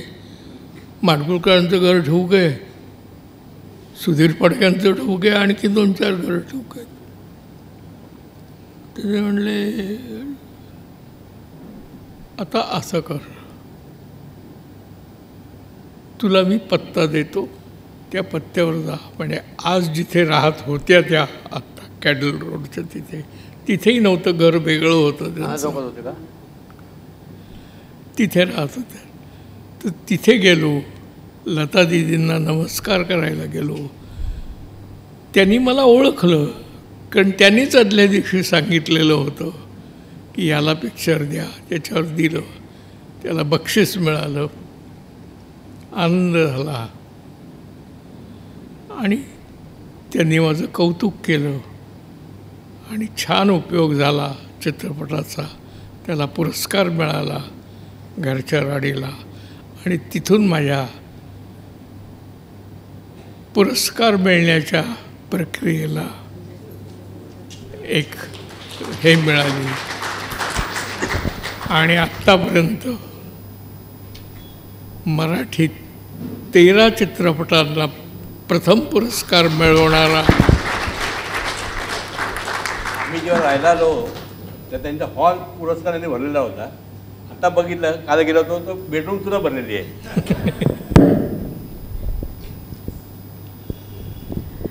काका, तुमचे सगळे चित्रपट यशस्वी झाले. एखादा विषय जर आपल्याला आवडला तर साधारण त्याच विषयावरचे बरेच चित्रपट निर्मिती होते. पण तुमचे चित्रपट पाहिल्यानंतर जाणवतं की त्याच्यात विषयाची खूप विविधता आहे. परत परत तोच विषय तुमचा एक आलेला नाही. निश्चित आहे माझ्या बाबतीत घडलेलं की हे मी ठरवलं होतं की एखादा विषय खूप चालला, जसा मधुचंद्र चालला, खूपच चालला, म्हणून मी पुढलं पिक्चर मधुचंद्रसारखंच नाही केलं. मला विषय वेगळे आवडतात, त्याचं हँडलिंग करणं आवडतं आणि त्या त्या कथेला त्याची काय गरज आहे या पद्धतीनं करत गेलो. मग त्यात अनेक चित्रपट आले. देवकीनंदन गोपाला गाडगे महाराजांवर आला की एक मनुष्य की जो लोकांना देव वाटतो, देवाबद्दल जास्त बोलायचं, पूजा अर्चा याच्याबद्दल, पण तसं काहीही नव्हतं. प्रबोधनकारांच्या पुस्तकातनं मी वाचलं होतं की हा मनुष्य देव वगैरे मानणारा नाही आहे, हा एक समाजसेवक आहे, समाजाला काहीतरी नीट वळण लागावं यासाठी याचे प्रयत्न आहेत. अगदी साधी गोष्ट की जे हॉस्पिटलच्या तिथे राहणारी जी माणसं यायची त्यातले अनेक अर्ध्याच्या वर हे परिस्थितीने वाईट असायचेत आणि त्यांची जी माणसं कोणी 2 यायची त्यांना राहायलाही जागा नसायची. ते फुटपाथवर राहायचे, एखाद्या ब्रिजच्या खाली थोडा वेळ राहायचे, सकाळी उठले की दवाखान्यात जायचे. अशा लोकांसाठी त्यांनी दादरला त्या काळामध्ये हॉस्पिटल लोकांच्या मदतीने बांधलं. लोकांना सांगितलं तुम्हाला पैसे द्यायचे असतील तर द्या, पण ते याकरता द्या, मला खाण्यासाठी नको आहेत, पोट भरण्यासाठी नको आहे, मी त्यातलं काहीही घेणार नाही. ह्या लोकांना तिथे फक्त राहायची व्यवस्था करा. अशा तऱ्हेने समाजातल्या उणिवा ह्या भरून काढण्यासाठी त्या माणसाने आपलं आयुष्य घालवलं. अष्टविनायक केलं, त्यामध्ये विश्वास हा देवावरही ठेवावा लागतो, भरोसा ठेवावा लागतो, त्यातून घडत असतो माणूस. शापित सारखा की समाजातली अशी एक स्थिती की आपल्याला जे वाटतं की आफ्रिकेतच गुलामगिरी आहे, नाही, आपल्या इथे आहे. आपण कसे दुसऱ्यांना छळतो, दुसऱ्यांचा उपयोग कसा करून घेतो, हे घालवण्यासाठी शापित सारखा चित्रपट निर्माण केला. पुष्कळ चित्रपट वेगवेगळ्या पद्धतीचे करण्याचा प्रयत्न केला आणि एक निश्चित मात्र केलं की घेतलेला एक विषय पुन्हा तोच विषय डब करायचा किंवा पुन्हा काढायचा असं केलं नाही, विषय बदलीत गेलो. नाना पाटेकरांना मराठी चित्रपटात पहिल्यांदा तुम्हीच संधी दिलीत. नाना पाटेकरांना मराठी चित्रपटात पहिल्यांदा तुम्हीच संधी दिलीत. नाही, आता त्याचं क्रेडिट मला देत असतील तरी ठीक आहे. नाही, त्यापूर्वी ते अगदी घेतलंच पाहिजे असंही नाही, कारण आपली त्याची ओळख होते, त्याच्याबद्दल समजतं, त्याच्याबद्दल कळतं, आपण त्याला मग विचारतो आणि होतं. मीच त्याला काम दिलं असा त्याचा अर्थ नसतो, हे घडत असतं. आणि एका अर्थाने ज्याच्यात कर्तृत्व दिसलं त्याला संधी देणं हे आपलं काम असतं. त्या पद्धतीनं मी देण्याचा प्रयत्न केला. त्यांच्या क्रांतीवीरमध्ये पण कारण त्याच्या आधी नाटकात तो खूपच चांगला पॉप्युलर होता. नाटकातून सिनेमात आला. नाटकातून सिनेमात आला. क्रांतीवीरमध्ये तुम्ही हातगाडीवरच्या हमालाची जी भूमिका केली आहे ते पाहुणे कलाकार म्हणून होतात. कसं काय म्हणजे डायरेक्टर तुम्ही नव्हता? नाही नाही नाही, बिलकुल नाही. तरी तुम्ही त्याच्यात बघितलं तुम्हाला क्रांतीवीरमध्ये ती टीम वेगळी, प्रोड्युसर वेगळा, म्हणलं काका याच्यात काय करायचं? तो नानाचा फोन आला गोरेगावला, तो शूटिंग चाललं होतं आणि जो कोणी त्याचं काम करणारा जो होता तो आला नाही म्हटल्यावर त्यांनी सांगितलं की मी दत्ताजींना बोलवतो, ते जवळच राहतात. त्यावेळेला मी अंधेरीला राहायला आलो होतो. तर मला सांगितल्यावर मी माझ्या N50वर निघालो आणि गेलो तिथे. त्याला म्हटलं काय कशा करता नाना तुम्ही बोलवलं मला? म्हणजे एका अर्थाने अरे तुरे मी म्हणत नसे नानाला, आहो जाऊस म्हणायचा, कारण मला त्याची भीतीही वाटायची. तर त्यांनी सांगितलं की एक असा शॉट आहे की तो तेवढा तुम्ही द्या. बरं म्हटलं. तर म्हटलं कसा काय द्यायचा? हे तुम्हाला काय मी सांगायला पाहिजे का? तुम्ही मला पिक्चर दिला आहे, राघुमैना मी केलं आहे, त्यात भूमिका केली, दिग्दर्शक, आणि चांगली भूमिका मिळाली किंवा मी चांगली केली हे लोकांनी पाहिलं ऐकलं, तर यातला शॉट घ्या. आणि मी तो दिला. 2च वाक्य होती.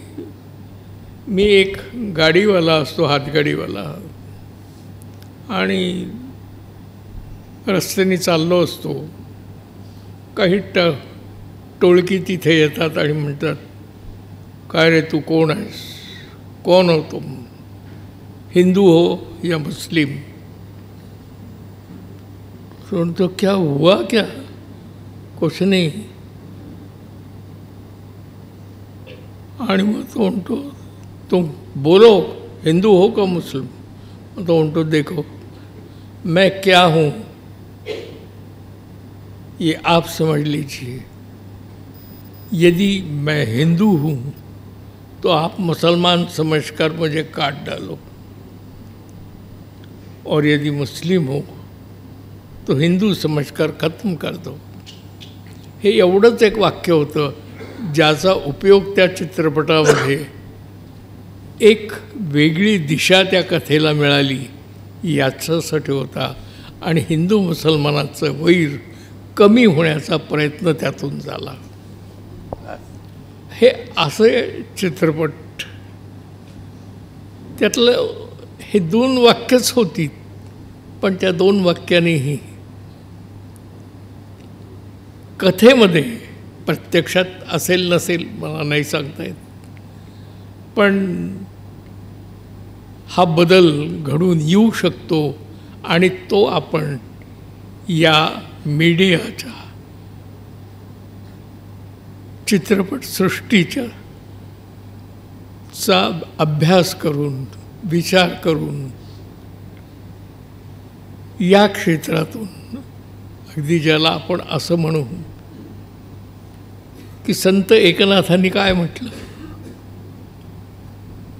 की माणसं दिवसभर कष्ट करतात, राबतात, शेतात राबतात, श्रमतात, संध्याकाळी काहीतरी त्यांना बरं वाटलं पाहिजे म्हणून त्यांनी भजनांचा कार्यक्रम ठेवला.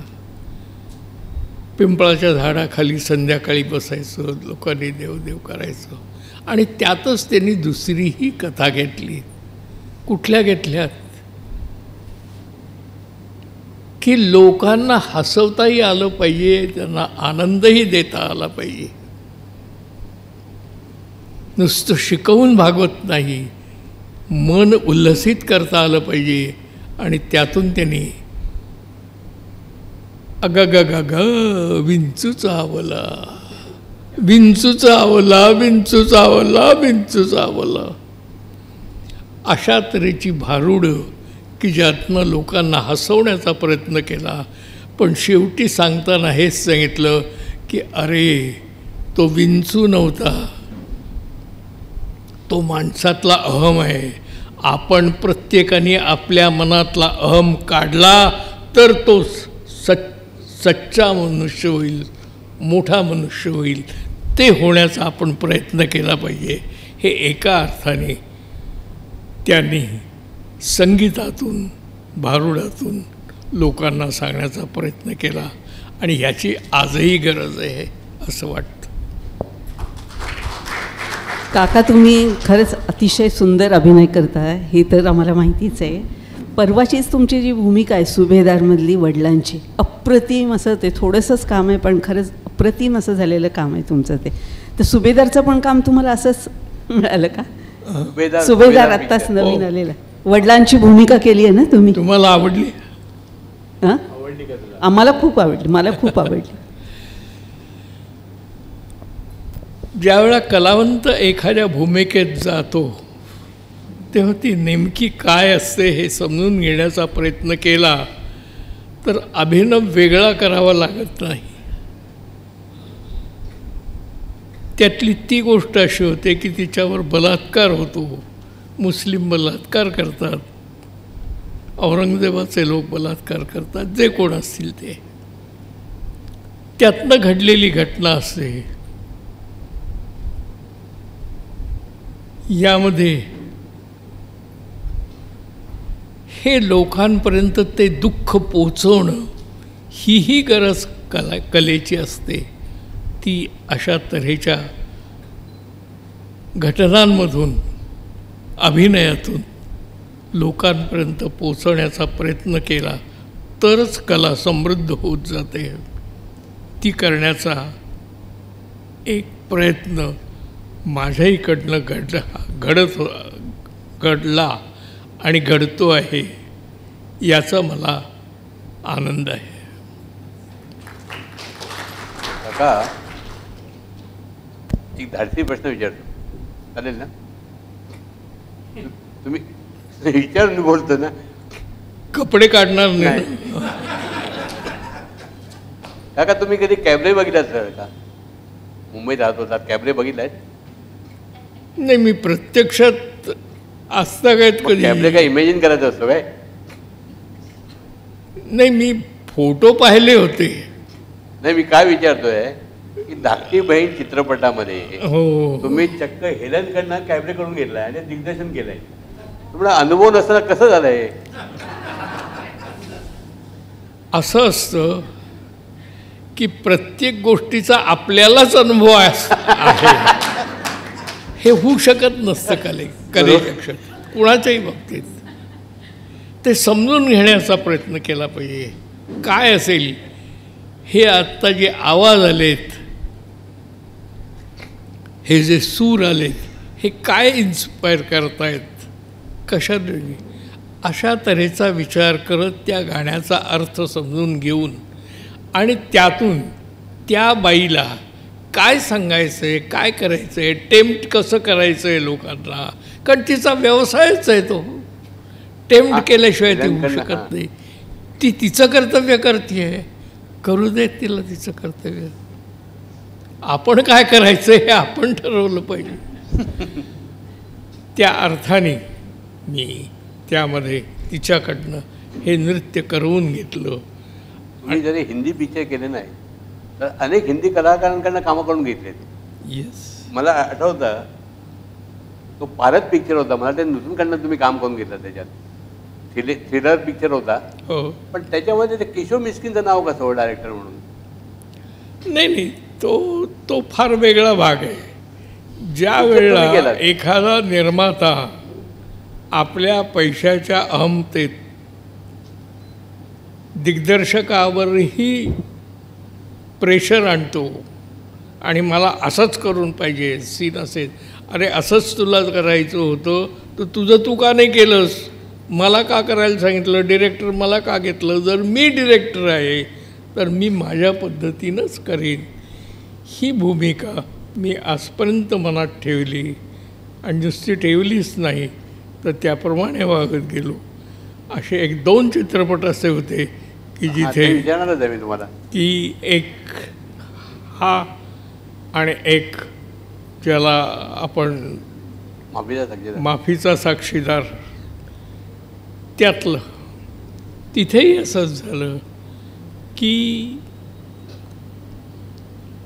तिथल्या निर्मात्यांनी शहा म्हणून एक होते, त्यांचा तो नातेवाईकच होता जो याचा मित्र होता चक्कलचा, जो त्यात होता, पण त्याला त्यांनी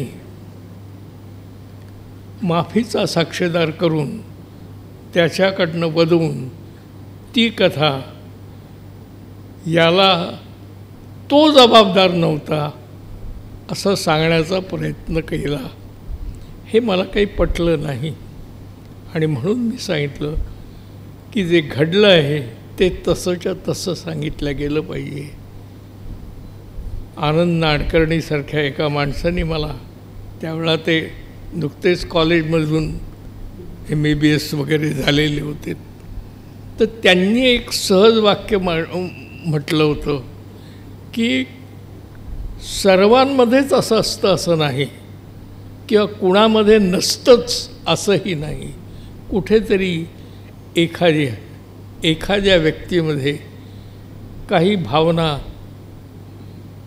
कशा आल्या असतील ठाऊक नाही, पण असतात. चक्कलच्या बाबतीत थोडंसं असंच घडलं की त्याचा स्वभाव, त्याचं बोलणं हे दुसऱ्याला तापदायक होतं आणि त्यासाठी मी एक सीनही तयार केला होता की लहान असताना तो चाळीत ते राहत होते आणि जक्कल हा लहान होता त्यावेळेला. त्याच्या वडिलांनी, त्याचे वडील जक्कलचे हे वेगळा धंदा करायचे, फोटोग्राफी करायचे आणि नुसती फोटोग्राफी नव्हती, तर ते सांगायला तुम्हाला मला संकोच वाटतो इथे, पण उघडे नागडेही फोटो विकायला देणं हा उद्योग त्या माणसाचा होता, चक्कलच्या वडिलांचा. त्यातनं ते आर्थिकदृष्ट्या सबळ झालेले होते. त्या मुलाला त्यांनी कंपास बॉक्स घेऊन दिला. शेजारच्या मुलाला ते वाटलं की अरे काय आहे, किती सुंदर आहे. तर त्यावेळेला त्या दोघांमध्ये, मुलांमध्ये भांडण सुरू झालं. माझ्या याला हात लावायचा नाही. तो म्हणलो का नाही लावायचा, तुझा आहे म्हणून काय झालं, मी पाहू नको का. आणि तो त्याच्या हातातनं तो कंपास बॉक्स काढून घेण्याचा प्रयत्न करतो आणि निघत नाही. तेव्हा म्हटल्यानंतर त्यातल्या कंपास बॉक्सनीच त्याला असं मारायला लागतो, रक्त येत जातं.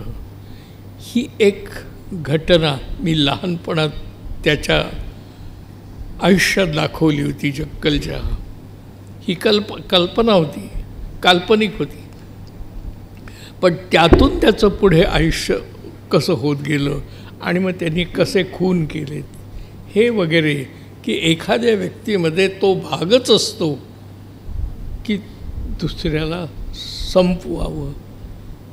ते जक्कलमध्ये होतं हे दाखवण्याचा मी प्रयत्न केला आणि त्यांनी असं सांगितलं होतं की जक्कल तसा नव्हता, हे एक अशा तऱ्हेने वेगळ्या तऱ्हेने घडलं आणि त्यांच्यावर ते टाकल्या गेलं, आरोप करण्यात आले, त्यातून हे घडलं.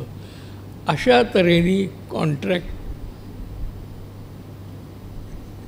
कुठेही न येऊ देता शहाने, जे प्रोड्युसर होते त्यांनी वेगळ्या तऱ्हेने ती कथा लोकांसमोर मांडून आपला पुतण्या हा कसा निर्दोष आहे हे सांगण्याचा प्रयत्न त्यांनी त्यात केला आणि तो मला आवडला नाही. म्हणून मी स्पष्टपणानं सांगितलं होतं की हे चूक आहे आणि तसं जर तुम्हाला पटत नसेल तर माझं नाव देऊ नका, तुम्ही तुमच्या पद्धतीनं करा.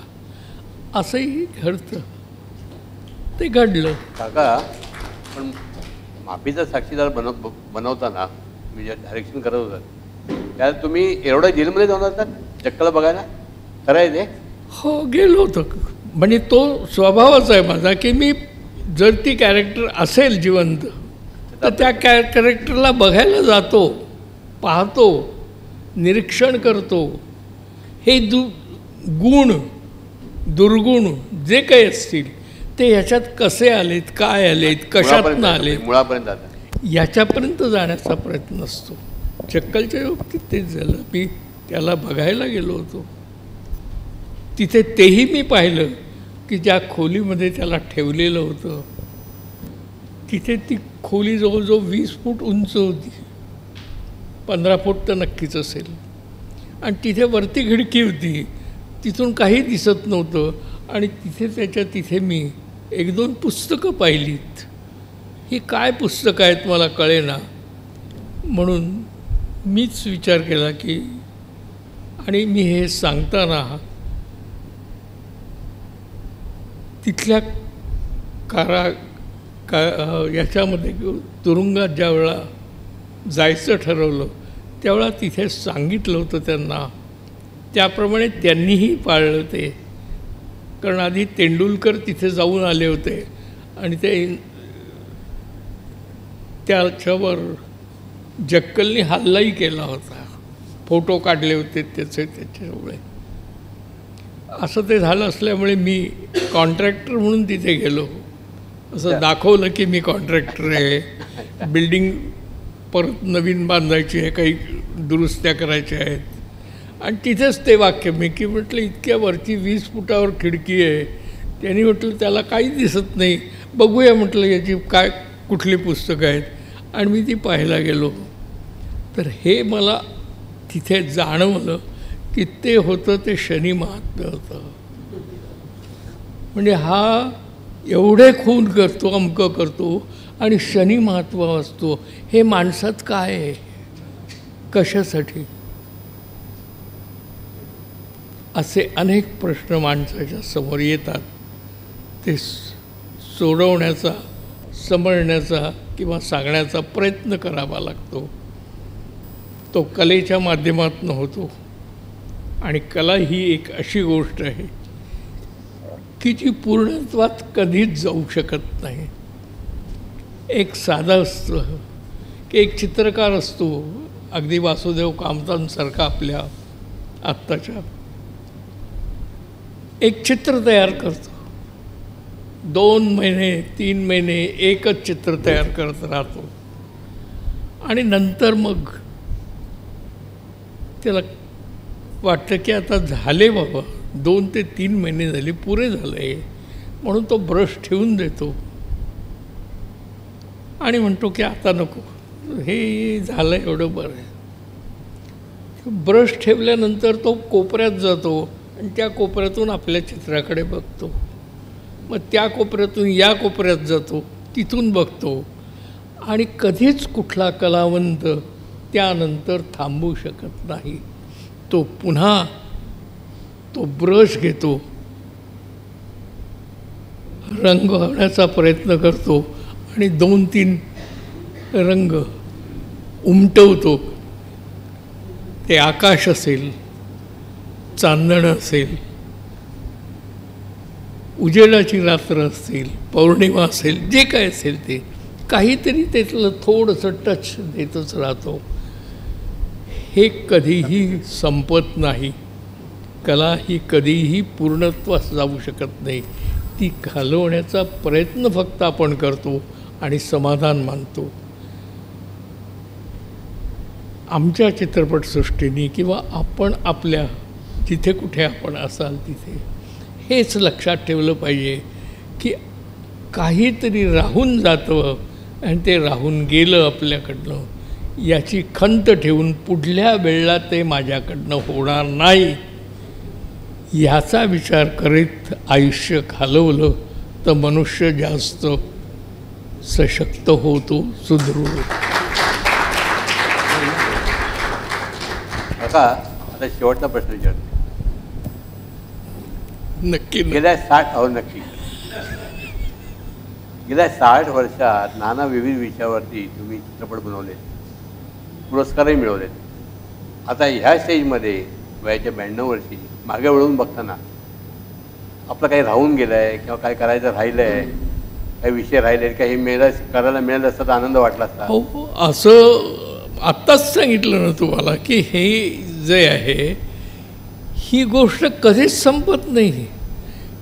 ज्याचं मन कलावंताचं असतं, ज्यात तो जगला असतो, वाढला असतो, आनंदही घेतला असेल, सफरही झाला असेल, हे सगळं केलं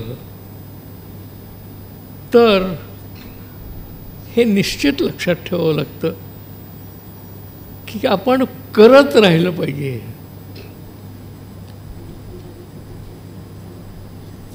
मग कुठलंही असो, म्हणजे केवळ कलावंतच नव्हे तर प्रत्येक माणूस, या प्रत्येक माणसाने हेच मनात ठेवलं पाहिजे, माँ तेरी पावन पूजा में मैं केवल इतना कर पाया. मी एवढं करू शकलो, मी एवढं केलं असं न म्हणताना मी एवढंच करू शकलो, ही मानसिकता ठेवून आपण जगलं पाहिजे. एवढंच बोलू.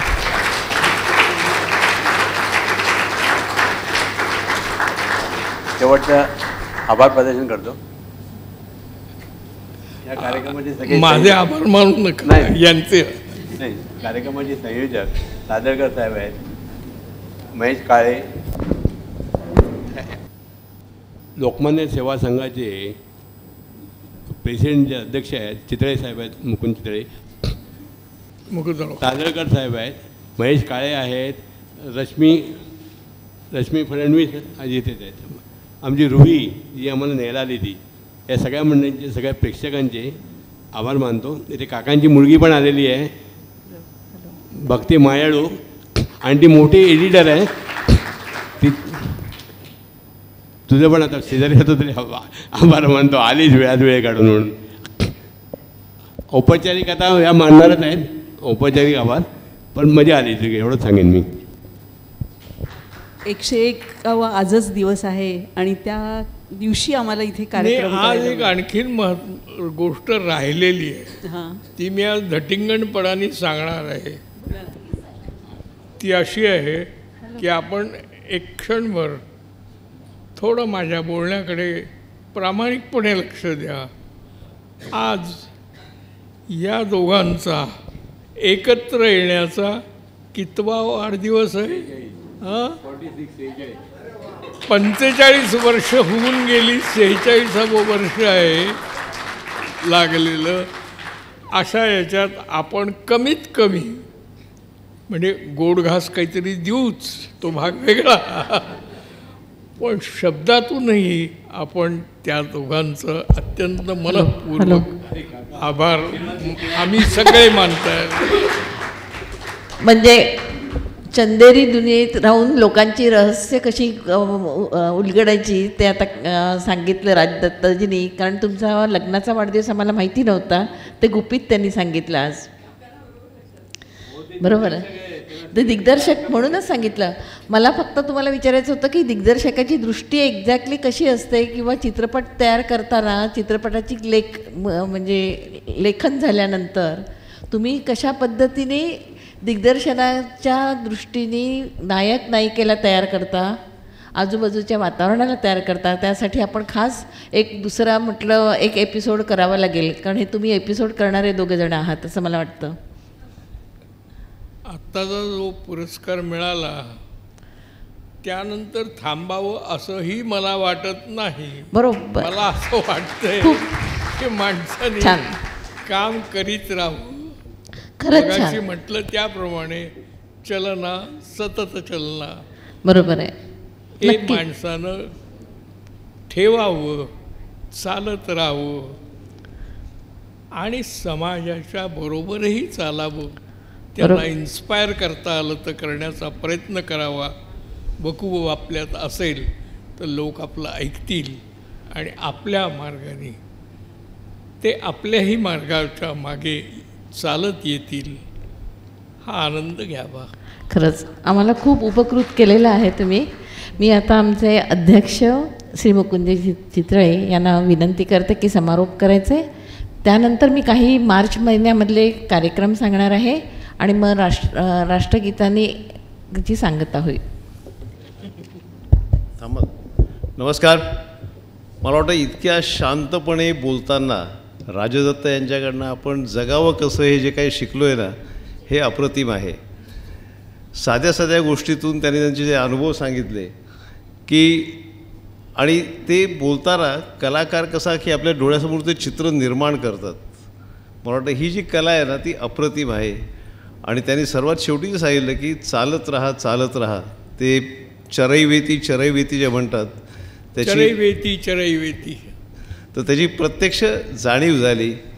त्याने आणखीनही छान गोष्टी न बोलता पण आपल्याला जो समज दिला की हे मी केलं असं न म्हणता हे माझ्याकडनं घडलं असं म्हणा. मी माझ्या व्यवसायामुळे या क्षेत्रातल्या बऱ्याच लोकांशी संबंधित असतो. काही न करता पण हे मी केलं असं म्हणणारी बरीच माणसं भेटतात आणि ती संख्या जास्ती असते. पण इथे प्रत्यक्ष करूनसुद्धा ते म्हणतात की हे झालं. मला वाटतं ही जी शिकवण आहे ना ती आपण आपापल्या क्षेत्रात पण जर आपण पाळली तर किती मोठी गोष्ट होईल ना. आपण साध्या साध्या गोष्टीचं म्हणतो अरे हे मी केलं, हे मी आणलं, की हे माझ्यामुळे सुरुवात झाली. मला वाटतं ह्याच्याऐवजी हे माझ्याकडून घडलं, देवाने मला ही करण्याची संधी दिली, असं जर आपण बोलायला लागलो तर मला किती छान होईल. वा. आज संस्थेचा 101 वर्षाचा सुरुवात आहे आणि म्हणून मी या सगळ्याचा वापर करून संस्थेच्या दृष्टीने याचा थोडासा विचार करणार आहे की संस्था सुरू झाली 11 मार्च 1923 का 23. बरोबर. 101 वर्ष पूर्ण झाली. मला वाटतं संस्थेने पुढे कसं राहावं हे सांगण्याकरता ह्याच्यावर आणखीन आम्हाला कोणी चांगला दिग्दर्शक भेटला नसता.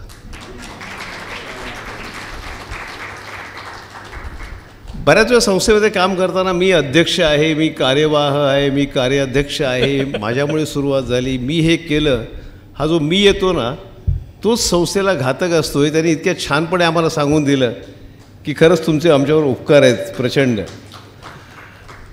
साध्या साध्या गोष्टीतून दुसऱ्याला पटवून देणं आणि साध्या साध्या गोष्टीतून काहीतरी चित्र निर्माण करणं, आणि कुठलंच चित्र हे पूर्ण नसतं पण ते अपूर्ण चित्राकडे पण परत बघण्याची वृत्ती पाहिजे, हे जे सांगितलं ना ती पण गोष्ट महत्त्वाची होते. आपण बऱ्याच वेळा एखादी गोष्ट केल्यानंतर आपण म्हणतो हां हे माझं झालं आहे, तर तसं नाही, तिकडे परत बघत राहा, ते परत करत राहा. हे जे काही कार्य आहे ना ते संस्था 101 वर्ष झालेली आहे, पुढेही करत राहणार आहे. आणि म्हणून एक वेगळाच विचार डोक्यात आला की संस्था म्हणून जे काही कार्यक्रम असतात ही नुसती इव्हेंट मॅनेजमेंट कंपनी नाही आहे. मी हल्ली बऱ्याच वेळा असं असतं की संस्था म्हणजे काय, तर इमारत उभी आहे आणि 50 लोकांना बोलावलं, याचं भाषण केलं, त्याचं गाणं केलं, राजदत्तसारखे मोठ्या व्यक्तीला आणलं, त्यांचं मुलाखत केली, कार्य झालं. मला वाटतं हे असं नाही आहे. त्याच्या मुळात जो काही विचार आहे तो विचार पण मांडण्याचा मी थोडासा प्रयत्न करणार आहे की लोकमान्य टिळकांपासून ते गेल्यानंतर स्फूर्ती घेऊन पार्ल्यात स्थापन झालेल्या 2 संस्था, पार्ले टिळक विद्यालय आणि लोकमान्य सेवा संघ, दोन्ही आपापल्या परीने जे काय आवश्यक असेल ते समाजासाठी काम करत राहतात आणि समाजाकडे बघत पण राहतात की आम्ही चालतो आहे पण आम्हाला थोडासा हात पण द्या, आम्हाला थोडी शाबासकी पण द्या आणि आमच्यावर थोडे चालायला पण लागा. मला वाटतं हे जाहीर थोडंसं आव्हान आहे. आणि संस्था कार्यक्रम करते म्हणजे काय करते, चांगल्या विचाराच्या माणसांना समोर आणून ही चांगली उदाहरणं समोर आणण्याचा प्रयत्न करते. अन्यथा पेपर उघडला तर कोण कुठून कुठे गेला आणि कोणी कोणाला मारलं हीच बातमी फक्त पहिल्या पानावर दिसते. टी व्ही लावला तर काय चर्चा झाल्या ते आजच्या बोलू पण नाही आहेत. असं असताना चांगल्या गोष्टी पण असतात, आपण फक्त आपली दृष्टी ठेवली पाहिजे चांगल्या गोष्टींकडे. हे जे काही आवश्यक आहे ना ते संस्था करण्याचा प्रयत्न करते. आणि म्हणून मला फक्त एक मोरोपंतांची आर्या लक्षात आली तेवढी मी शेवटी उद्धृत करतो, कारण ते मला वाटतं संस्थेचं कायम ब्रीद राहील. सुसंगती सदा घडो, सुजनवाक्य कानी पडो, सुसंगती सदा घडो, सुजनवाक्य कानी पडो, कलंक मतीचा झळो, विषय सर्वथा नावडो. ज्यांना माहिती असेल त्यांना बरीच मोठी आहे, पण त्यातलं शेवटचं फक्त म्हणतो, स्वतत्व हृदया कळो, दुरभिमान सारा गळो, पुन्हा न मन हे मळो, दुरित आत्मबोधे जळो. काय मला वाटतं संस्था म्हणून 101 वर्षाची वाढदिवस म्हणा किंवा वर्धापन म्हणा आणि राजदत्त यांच्यासारखी कलाकार व्यक्ती हजर असताना संस्था म्हणून पुढे कसं बघावं, तर सुसंगती सदा घडो, सुजन वाक्य कानी पडो, कलंकमतीचा झडो, विषय सर्वथा रावडो, स्वतत्व हृदया कळो, दुरभिमान सारा गळो, पुन्हा न मन हे मळो, दुरित आत्मबोधे जळो. मला वाटतं आजच्यासारख्या कार्यक्रमाला जे राजदत्त स्वतः आले त्या वयाला ते अजून म्हणतात की अजून माझी काहीतरी करण्याची इच्छा आहे. मला वाटतं आपण 101 वर्ष झालं म्हणून थांबण्यात हरकत नाही. आपल्या अजून बरीच वर्ष पुढे कामं करायची आहेत. आपण आपल्या परीने काम करत प्रयत्न करूया. धन्यवाद.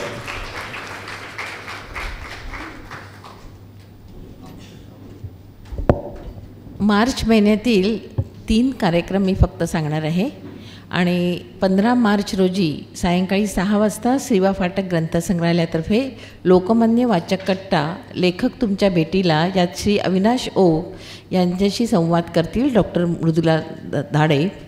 17 मार्च रोजी 5:30 वाजता परिसस्पर्श पुष्प दुसरे दिव्यांगांचे सर्वसमावेशक शिक्षण. प्रमुख अतिथी आहेत सुरेश पाटील, लातूर येथील केंद्रीय सभासद दिव्यांग समितीचे. त्यात भाग घेणार आहेत. संपूर्ण परिसंवाद आहे doctor Manoj Bhatwadekar, doctor Anjali Bhatwadekar, doctor Shweta Dudhat आणि श्रीमती लता नायक ह्या मुख्याध्यापक आहेत रोटरी संस्कारधाम विद्यालयाच्या.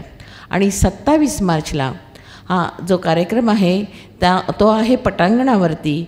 माननीय श्री मोहनजी भागवत यांचे सर्व संस्थांना मार्गदर्शनपर जाहीर व्याख्यान असणार आहे सायंकाळी 7 वाजता 27 मार्च रोजी.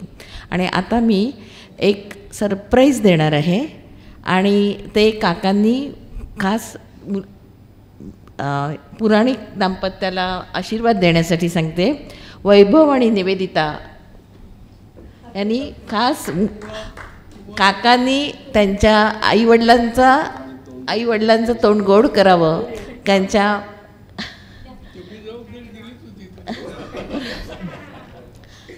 म्हणजे घरगुती समारंभ असल्यासारखं वाटलं पाहिजे ना आपल्याला. जरा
खरोखर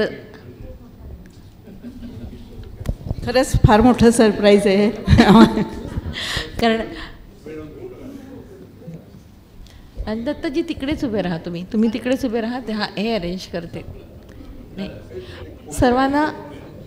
सर्वांचे मनापासून आभार. आणि राजदत्तजी, आम्ही तुमच्या ऋणातच राहणं जास्त पसंत करू. अरुणजी आणि लीनाताई, हार्दिक शुभेच्छा आजच्या दिवसाच्या. आणि सर्वांचे म्हणजे वेळ काढून आल्याबद्दल खरंच धन्यवाद. राजजी,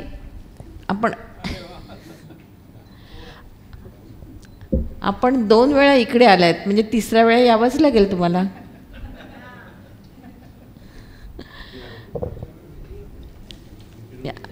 राष्ट्रगीताला उभे राहता. राष्ट्रगीताला 1 मिनिट.